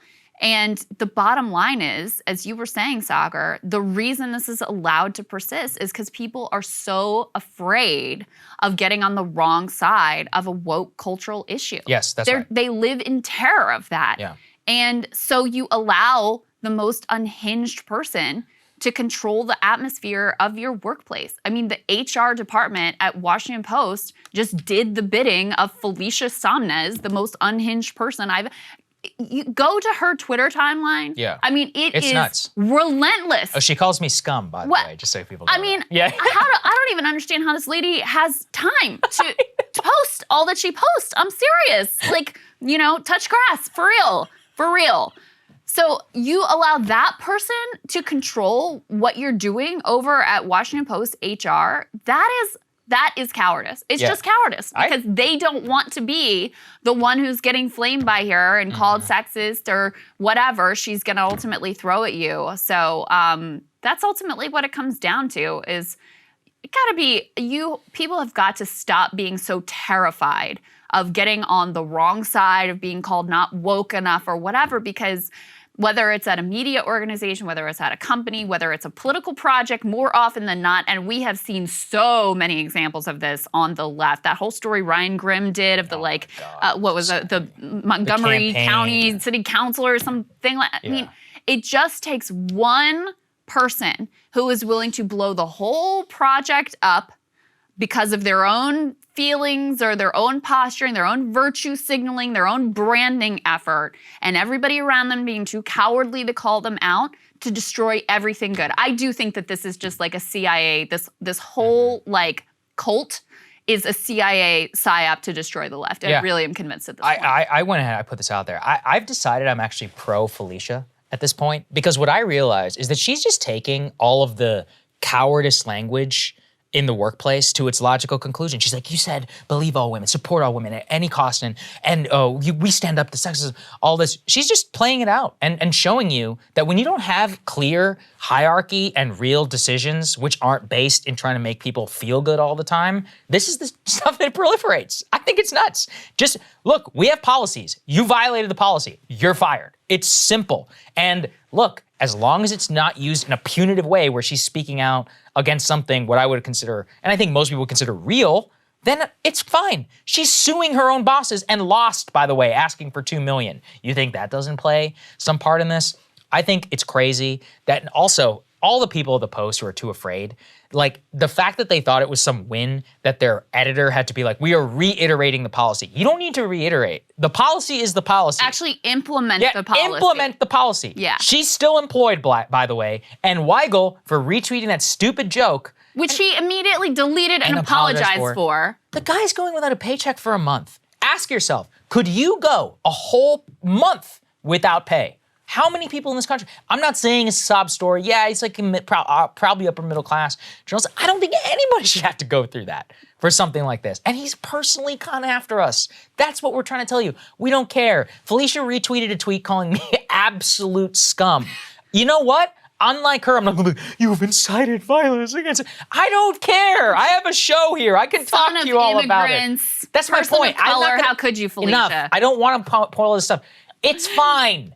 It's all in the game. You know, it's like the Wire quote, but it's just one of those things where the cowardice. The cowardice, and these people are very powerful. Because you're going to have unhinged people. Any organization, you have a large organization, you're going to have someone who's unhinged. That's right. It's okay. It's okay. Okay, are you going to let that person run your organization? Because that's what's happening right now. I mean, she literally is like dictating the decisions of Washington Post HR as of today. And the best they can do is like, we're going to reiterate in a memo. No, if you have a policy, enforce your policy and make it safe for the rest of your workforce to actually like exist and not live in fear of their own shadow and being like, you know, shamed and bullied online constantly. Absolutely right. All right, Krystal, what are you taking a look at? Well, guys, Sarah Fisher over at Axios has a pretty big scoop about the new post-Zucker direction of CNN. According to her reporting, new CNN boss Chris Licht is scrutinizing talent for partisanship and leaving open the possibility of a purge if hosts like Jim Acosta and Brian Stelter cannot rein it in. Sarah writes, quote, Licht wants to give personalities that may appear polarizing a chance to prove they are willing to uphold the network's values so that they do not tarnish CNN's journalism brand. For on-air talent, that includes engaging in respectful interviews that don't feel like PR stunts. For producers and bookers, that includes making program decisions that are focused on nuance and not noise. This is the first we've heard directly that hosts might be on the chopping block, but we have been hearing a lot of similar noises about getting back to straight journalism and dialing back the outrage machine since the new regime of bosses came in under the Discovery merger and after Jeff Zucker's ouster. Heavyweight investor John Malone, for example, had this to say to CNBC last year. I would like to see CNN evolve back to the kind of journalism that it started with, and actually have journalists, which would be unique and refreshing. And we just reported on Monday that Chris Licht has created a new style guide that mandates the breaking news banner only be used when, there's actually breaking news. According to that report, quote, CNN's ubiquitous breaking news banner is gone, now reserved for instances of truly urgent events. Snarky on-screen captions like angry Trump turns briefing into propaganda session, for instance, are discouraged. Political shows are trying to book more conservative voices, and producers have been urged to ignore Twitter backlash from the far right and the far left. That all sounds pretty good, right? Do actual journalism, tone down the sensationalism, ditch the Team Blue DNC cheerleaders. But there's reason to believe that the changes are unlikely to last. And there's even more reason to believe that CNN's new bosses do not actually have a vision for media that will serve a people's agenda, since all cable news is really about one thing, delivering for corporate advertisers. And that model will never be amenable to the media work that really needs to be done, and that is standing up to political, financial, and cultural power. So first, why am I skeptical that the changes will not last? Well, because I went through a very similar moment and a very similar purge at MSNBC. It was the dog days of the second Obama term. Ratings at MSNBC were total trash. And a new head of NBC News was brought in to sort out the future of MSNBC, and actually specifically what to do with star anchor Brian Williams, who had been sidelined thanks to his revelations that he had lied repeatedly in a self-aggrandizing way. Ultimately, Andrew Lack, who was longtime friends with Brian Williams, decided the answer to their MSNBC low ratings problems and their multi-million-dollar anchor on the sidelines problem was the same. Shift the network away from opinion and towards the supposedly down-the-middle journalists of NBC News. Now, this decision, as best I can tell, was driven by Lack's personal friendship with Brian Williams and by the fact that both sides' no-label centrism is popular in the wealthy Manhattan cocktail circuits that media execs like Lack, and by the way, the new guy at CNN, Chris Licht, like to frequent. So at MSNBC, this shift meant Chuck Todd getting a daily show. It meant Brian Williams being brought into MSNBC, first for breaking news coverage and then for his own show. And people like Ed Schultz, Melissa Harris Perry, and yours truly getting axed. Now, one problem with this move towards trusted journalists is pretty obvious in its conception. In what world does a man who had just been caught repeatedly lying represent a turn towards grounded journalism? Get back to that in a moment. But the more immediate issue was that from a business perspective, the plan just didn't work all that well.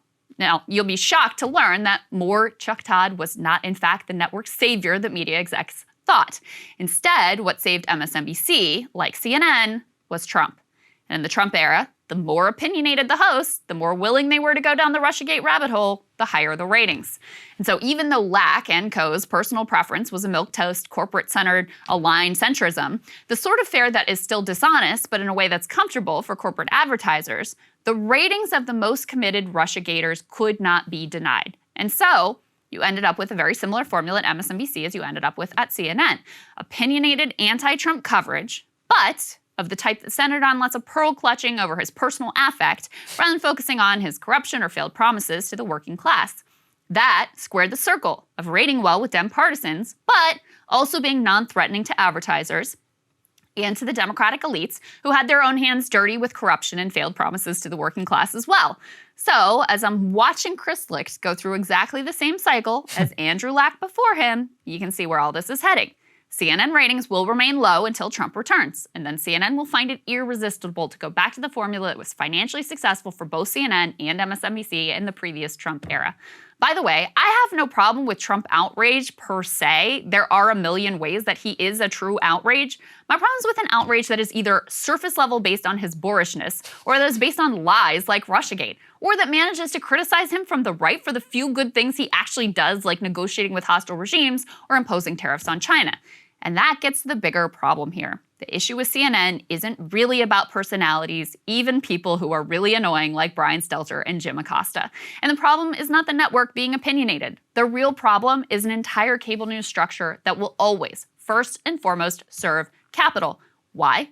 That's where the money is. And serve existing power, because exposing the powerful would mean exposing themselves and their friends and their advertisers. Cosmetic changes to any of these networks are completely meaningless. The only reforms that would actually matter would be to upend the business model that these companies run on. That is clearly not happening. Or to change the social class that their talent and producers come from and represent. Also clearly not happening. Instead, you'll get some surface level shift from one flavor of corporate shill to a different flavor of corporate shill, and they'll scratch their heads and wonder why no one trusts them. So Saagar, even though you hear some things, you may say, oh, maybe it's not gonna be different this time. See, it's actually the very same valuable. thing over and over again. It's very valuable to hear that experience because you want to believe, right? You're like, oh, this could actually work. This is a new boss, but you have to consider the incentives. You have to understand like what exactly the pressure is going to be, both from a stock perspective. David Zaslav says, oh, I don't particularly care whether CNN makes money. You may not care. Stock market's down though. Guess where it's easy in order to go print money? In the middle of an election. So you have $100 million on the line, you really gonna say no? We all just know what rates, how it works. There's a reason also, like you said, Acosta and Stelter are symptoms of a much bigger issue over there in terms of coverage. And that's why, like, fundamentally and structurally, they are just not delivered to give people the news in a way that is gonna actually work for them from a very basic, both time perspective, talent, institutional capture. So from every level, this mission on the margins, sure, yeah, it's great. You're not going to use the breaking news thing. But that came about because of profit incentive. If you remember, why did the scrolling thing on the bottom, does anybody know where it comes from? It came from the day of 9/11. When Roger Ailes, people should go read the book, I think it's Gabriel Sherman's book about him, Loudest Voice in the Room, that was invented to keep people hooked to the television for constant updates of 9/11. And then 9/11 went away, but the scroll never did because they realized, oh, the scroll keeps people going. And it's like a rat circle of trying to keep people on that. And enough people have jumped off, at least. And that's before even considering the individual incentives of, you know, this is how people became a star in the Trump era. And so that, you know, separate and apart from whatever the network wants them to do, you really think they're going to resist in the next Trump era, whoever's willing to go the furthest in terms of the next Russiagate lies. Absolutely. All right, Saagar, what are you looking at? Well, I know we already did a big segment on this with David Dan, but I feel really compelled to drill down into one of the worst things that President Biden has done as president so far. As we discussed in our last show, Biden issued an executive order earlier this week invoking the Defense Production Act to help spur the production of solar panels, while simultaneously declaring that companies who are very likely importing illegal Chinese-made solar panels designed to circumvent U.S. anti-dumping laws will not be subject to tariffs for at least the next 2 years. The executive order is extraordinary because it effectively is saying that Biden knows the Commerce Department is investigating whether the entire US solar supply chain is a Chinese dupe, and that even though he knows, and that they will probably almost certainly find out that they are, that the solar installers will not have to pay tariffs in the meantime. And because of a so-called natural emergency, which he simply has just decided is going on, he says, I'm just going to suspend those tariffs, even if the investigation finds that they are illegally dumped products on these companies. He's trying to cover this up by saying, yeah, I'm going to invoke the Defense Production Act to increase production of US solar panels. But guess what?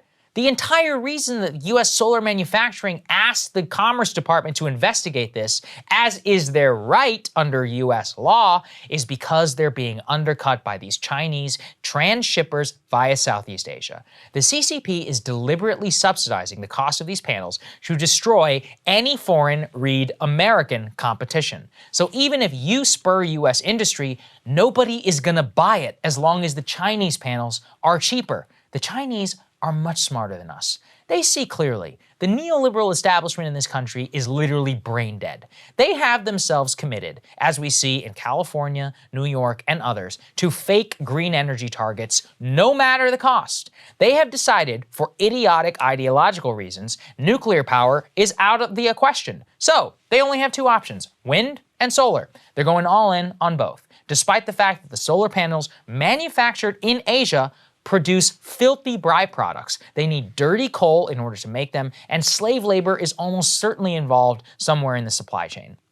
Their green targets are the only things they care about in this situation. And really think about the consequences. Biden is deliberately allowing major population states like California, New York, and others to move forward with Chinese-made solar panels at the expense of natural gas and nuclear power. I'm not saying natural gas is great, but guess what? We have a ton of it in our freaking ground if anything goes south. The administration is signing us up for a future where we're nearly 100% dependent on China to manufacture the predominant future source of power to those grids. What could go wrong? Did we not just live through a pandemic and with high inflation right now as a result of horrific supply shocks, which are a direct result of globalization? The priority has to be the things that we have here, within our borders, in our ground, or something that we can make without the rest of the world. There's only one clean power source that fits that criteria. You guessed it, it's called nuclear. Yet, when the Treasury Secretary of the United States presents her alternative for fossil fuels, what do you think that she says? Given the global nature of these markets, it's virtually impossible for us to insulate ourselves from shocks like the ones that are occurring in Russia that move global oil prices. And look, over the medium term, the critical thing is that we become more dependent on the wind and the sun that are not subject to geopolitical influences. Every time, it's like a boomer mind disease that has swept this country and makes them think that low capacity, unreliable power sources, which we can't manufacture here, are somehow the future. It shows how fundamentally unserious these people are. And it also raises a really interesting question. Biden, when he wants to, can use executive power to spur energy production. He just did it in a massive gift to the China lobby. He was willing to issue an executive order that illegally circumvents US law, specifically to bail out Chinese solar companies for ideological reasons related to power. So why will he not issue an executive order concerning anything else? As I laid out in a previous monologue, Biden has the ability to limit exports of US crude to drop the price here at home. He has the ability under the insane standard to suspend then the Jones Act for when it relates to oil in between US ports. He has the ability to even use the SPR, the Strategic Petroleum Reserve, to circumvent Wall Street's block on new drilling. All of those things he does not even need Congress for. And yet, he does not do them. So in effect, here's what's he telling us. It's perfectly fine that we're all paying $5 a gallon nationally on average. He won't lift a finger to help, but for the Chinese solar companies, yeah, he'll go to the mat for that one. One of the most important maxims of politics is that what you choose to spend your time on is what's actually important to you. And I know it sounds stupid, but really think about it. Politicians are always saying something along the lines of, this is my number one priority, or I'm taking a stand against X, or this is something I'm gonna focus on in office. The only way that you know if it's real is if they actually do anything about it. On this one, he's only acted in one area of energy production. And if anything, it makes us worse off. What I hate about this is how partisan brainworms are rotting this country. Yeah, Biden and the green people, they are legitimate idiots who are fine with the idea of high gas and Chinese solar as long as it makes them feel better. But our whole country is suffering under the weight of bipartisan idiocy. Texas, my home state, not home of the Green New Deal, is seeing record power demand with high temperatures flexing the grid in ways we've never seen before. Texas gets 47% of its power from natural gas, 20% from coal, 20% from wind, 10% nuclear, only 1% solar. So if the Texas grid goes down this summer, it's not going to be obvious that it's the Green New Deal's fault. It's actually on fossil fuel promisers who said it would always give us everything we need. Look, even if the grid is intact over the summer, guess what? Natural gas is priced at the global market. It's sky high right now. People are going to get hosed to a degree they are not used to on their electrical bills. I end with that because it encompasses the issue. We legitimately have a serious problem, and we need serious people to look at the actual choke points and not let ideology cloud their decisions. Because when ideology takes over, it leads to two sides of the same twisted coin. California, where they're likely to face blackouts for being too green, and Texas, where they could have blackouts for not being green enough. Going down both roads, not going to save us. Only honesty will. And this administration, they're telling us plainly, they're both not honest, and honestly, they're not very smart. I think that's really what it gets to with me, Krystal. With these solar things, it drives me crazy. I mean, the idea that we're going to decommission the Diablo nuclear power plant in California and install Chinese-made solar, parts of which we're going to need to continue to get from China, is complete insanity. New York is doing the same thing. And as I've told you before, when you go all in on solar without the battery capacity, which doesn't exist yet, you need a natural gas-fired plant to back it up. California is already predicting blackouts. And by the way, in blackouts, you think they're turning on the sun? What do you think gets fired up there? Natural gas. Everybody's getting hosed. Sounds like they just need to hashtag trust the science. Yeah, I know.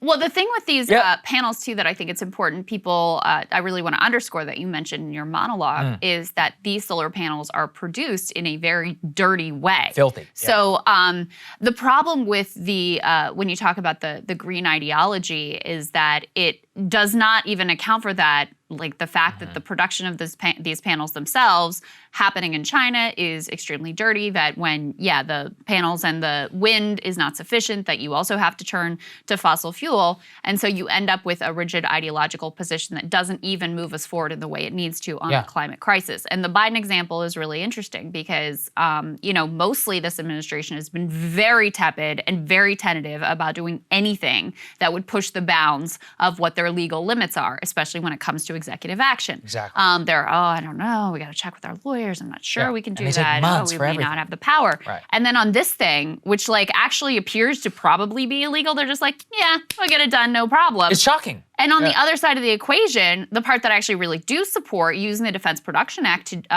to gear up our own solar industry, that part is not funded. So they're not even going all the way in on that solution. The whole thing strikes me as sort of penny wise and pound foolish because, it's a short-term catering to the solar installers. And I think the California politicians, people have to meet this green standard. That's literally what happens. And check the box, but you're not doing what it takes to actually build your own solar industry here so that, again, we aren't reliant on other countries and we have our own thing and we have an actual policy that is going to not only wean us off of fossil fuels from a national security perspective, but also in terms of mitigating the climate crisis. Don't listen to me. Ask the guys who make solar here. They're telling you this is really bad and that they sued the Commerce Department for a reason because they were getting undercut and they were getting screwed. But solar installers are a billion-dollar business here in America. And there are all of these pre-existing contracts and they don't care if it comes from China. They don't care if little kids are breathing in toxic fumes in Southeast Asia. What, you think they get manufactured in Cambodia because it's super clean? They do it there because there's no regulation. And because they can use filthy coal and brown coal even in those cases in order to manufacture. It's terrible. It's not reducing greenhouse gas emissions worldwide, but it is in terms of the California targets. So let's just all, and that's why I put the Texas example in there too. Because I'm like, look, going all in on, if you have 60% of your grid coming from coal and natural gas, and in the middle of the summer, you can't blame the extreme cold, and the grid goes down, we have a serious issue. Yeah. It's clear that grid ain't working either. So nobody has an existing solution to this thing. And the worst, is that all of us are have to pay astronomically high electric bills as all of this is happening at the same time. It screws like literally everybody, except for the people who are making a ton of money off this. There you go. Of course. All right. All right, guys, big results coming in from primaries in California this week with some major implications, especially for progressives. So let's get right to our guest, Ross Barkan, who's going to break it all down. All right, guys, some big primary results in California. 2 races in particular that got a lot of national attention. The first one we want to start with is the recall of progressive prosecutor of San Francisco, Chesa Boudin. The vote was not particularly close in the end. 60% voted to recall him. Join us to break down what this means, both in terms of San Francisco, but more broadly for the movement of criminal justice reform, is Ross Barkan. He is a longtime friend of the show. He also, hold on, let me pull up all his titles. He's a writer for New York Magazine, columnist with Jacobin, also contributor at The Nation, author of 3 books, including The Night Burns Bright. Great to see you, Ross. Good to see you, man. Thank you for having me. Excited to be back. Yeah, our pleasure. So you have been following this race closely, and you wrote an analysis. Let's go ahead and put that up on the screen. And you headline it here, and this is again regarding Chesa Boudin, the progressive prosecutor in San Francisco, being recalled. You title it, "The Backlash Has Begun." So for people who haven't been following this race, who don't know anything about Chesa, tell us about him, his approach, what it means to be a progressive prosecutor, and why he became such a sort of lightning rod. Sure. So Chesa Boudin is elected district attorney of San Francisco in 2019. He runs as a proud progressive, very much in the mold of other progressive prosecutors around the country, Larry Krasner in Philadelphia, Wesley Bell in St. Louis. And immediately his tenure is rocky. It coincides with the pandemic. It coincides with a rise in certain types of crime in San Francisco. You have seen a rise in homicides, though it's been rather small, but you have seen a surge in hate crimes against Asians. You've seen a rise in burglaries, car break-ins. And so there's been really a general sense that the quality of life in San Francisco has been declining, and there's a major homelessness problem there as well. So all of this fell on his shoulders. And also, since he was a reformist progressive prosecutor, he was not asking for cash bail. He was clashing with police. He was using diversion programs much more than other conventional DAs. So many felt he wasn't going hard enough on certain criminals like drug dealers. And so it was a confluence of various factors that led to him getting recalled. And there were conservatives who were very angry at him. There's the Asian community that was very angry at him. There were regular liberals, especially older voters, who were very angry with him, who felt that for a variety of reasons, he was to blame for the state of San Francisco. So they got the signatures together. There was right-wing money behind it. There was a grassroots push behind it. And on Tuesday, he was overwhelmingly recalled. I think the split ended up being around 60-40.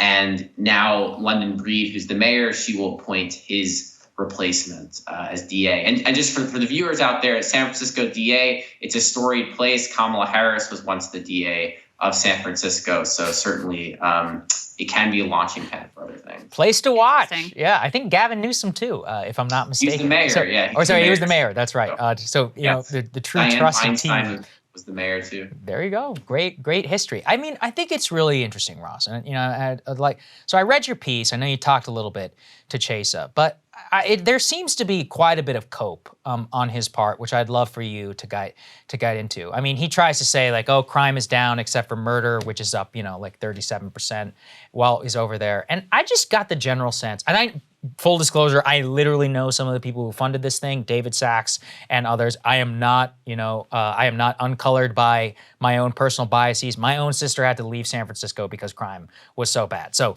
I can just go ahead and put all that on the table. What I got from him is that unlike Krasner, and even I forget the guy's name in LA, unlike them, Gascon, yeah, he did not seem to actually care in a public way about crime.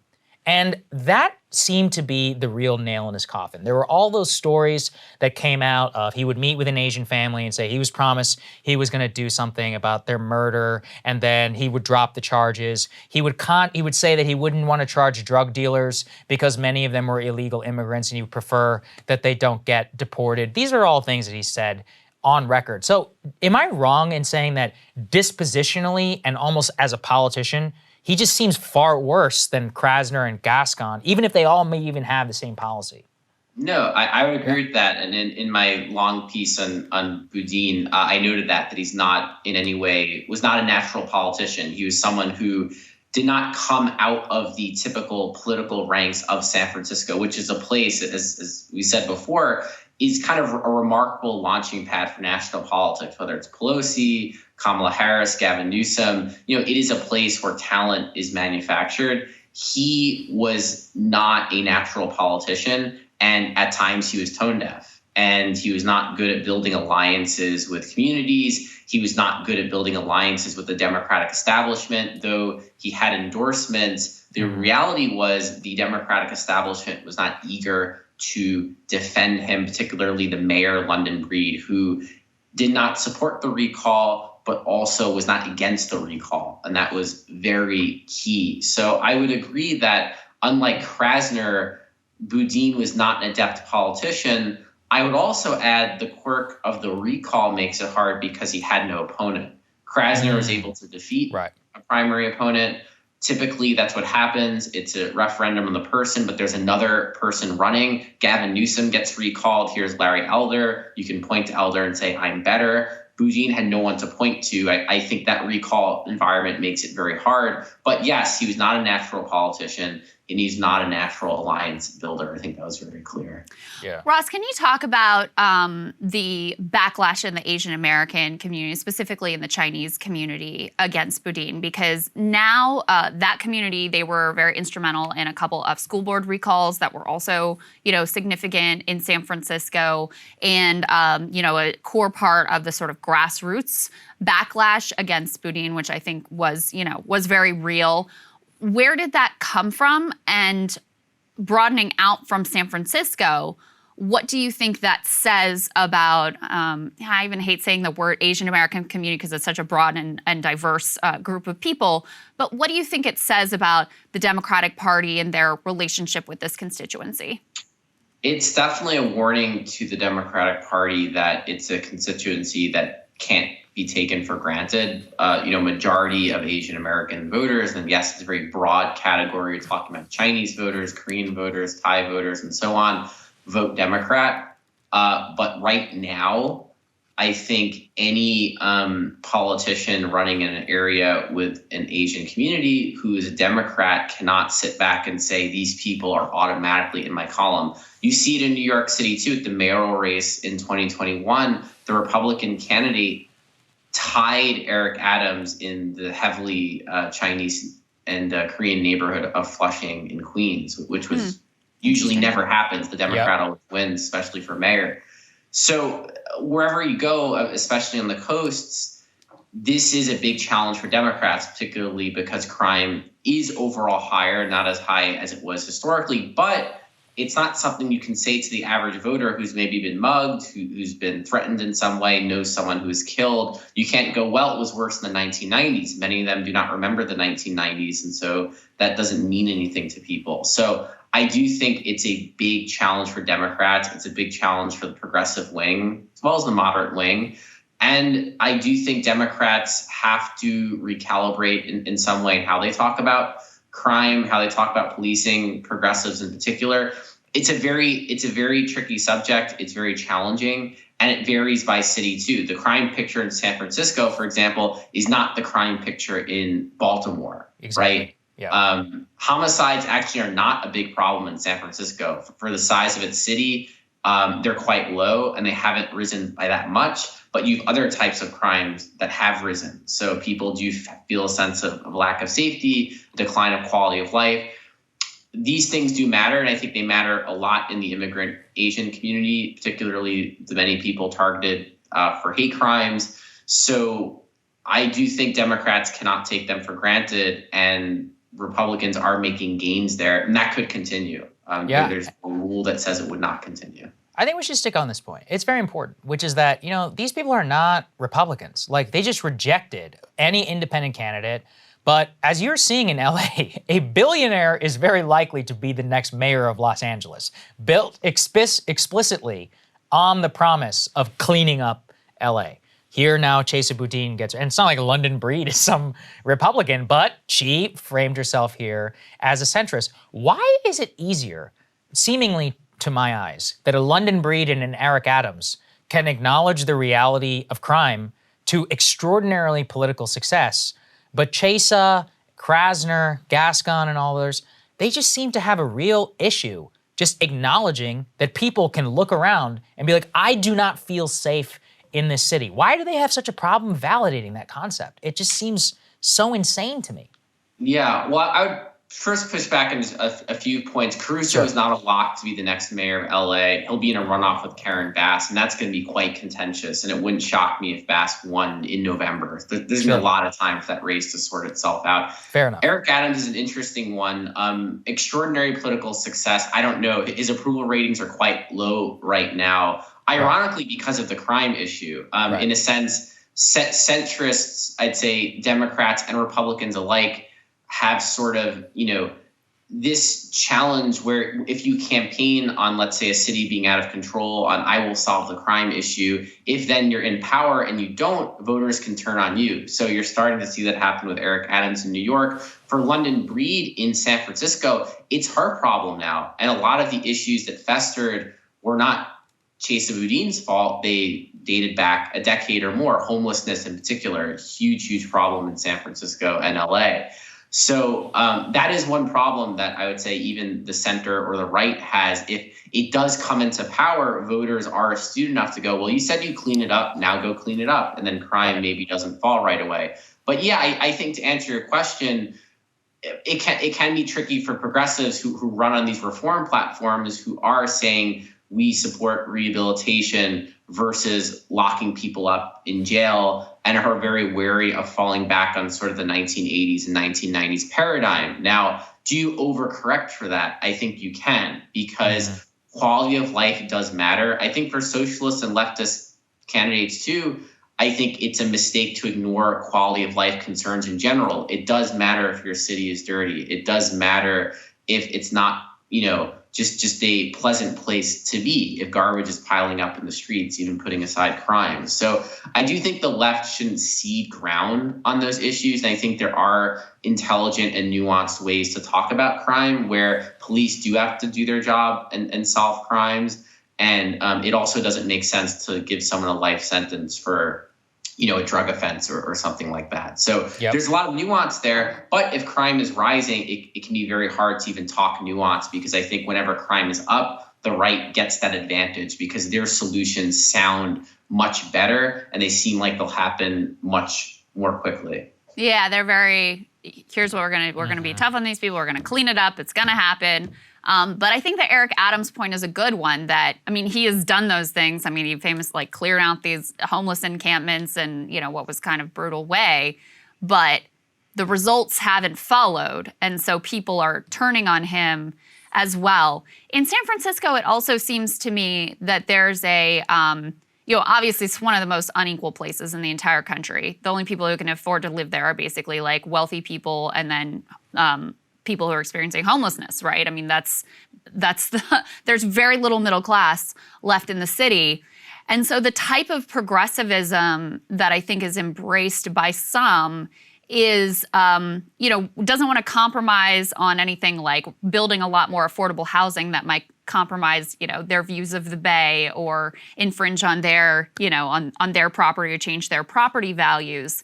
And so I think that also creates a sort of limit, because ultimately as a progressive prosecutor, you're not going to be able to solve all the ills of society or all the ills of your city, but you do have to be responsive in, in the areas where you can actually make a difference, or at least validate people's legitimate concerns that, like, I want my kids to feel safe when we're walking down the street. The thing I think about, Ross, a lot is like the sewer socialists who were very popular because, you know, they had a broader ideology, socialist ideology, but what they focused on was actually delivering for people tangibly and materially and competently in their day-to-day lives. And sometimes I feel like on the progressive side, there can be this sort of like ideological disconnect versus actually focusing on how do we improve people's lives today.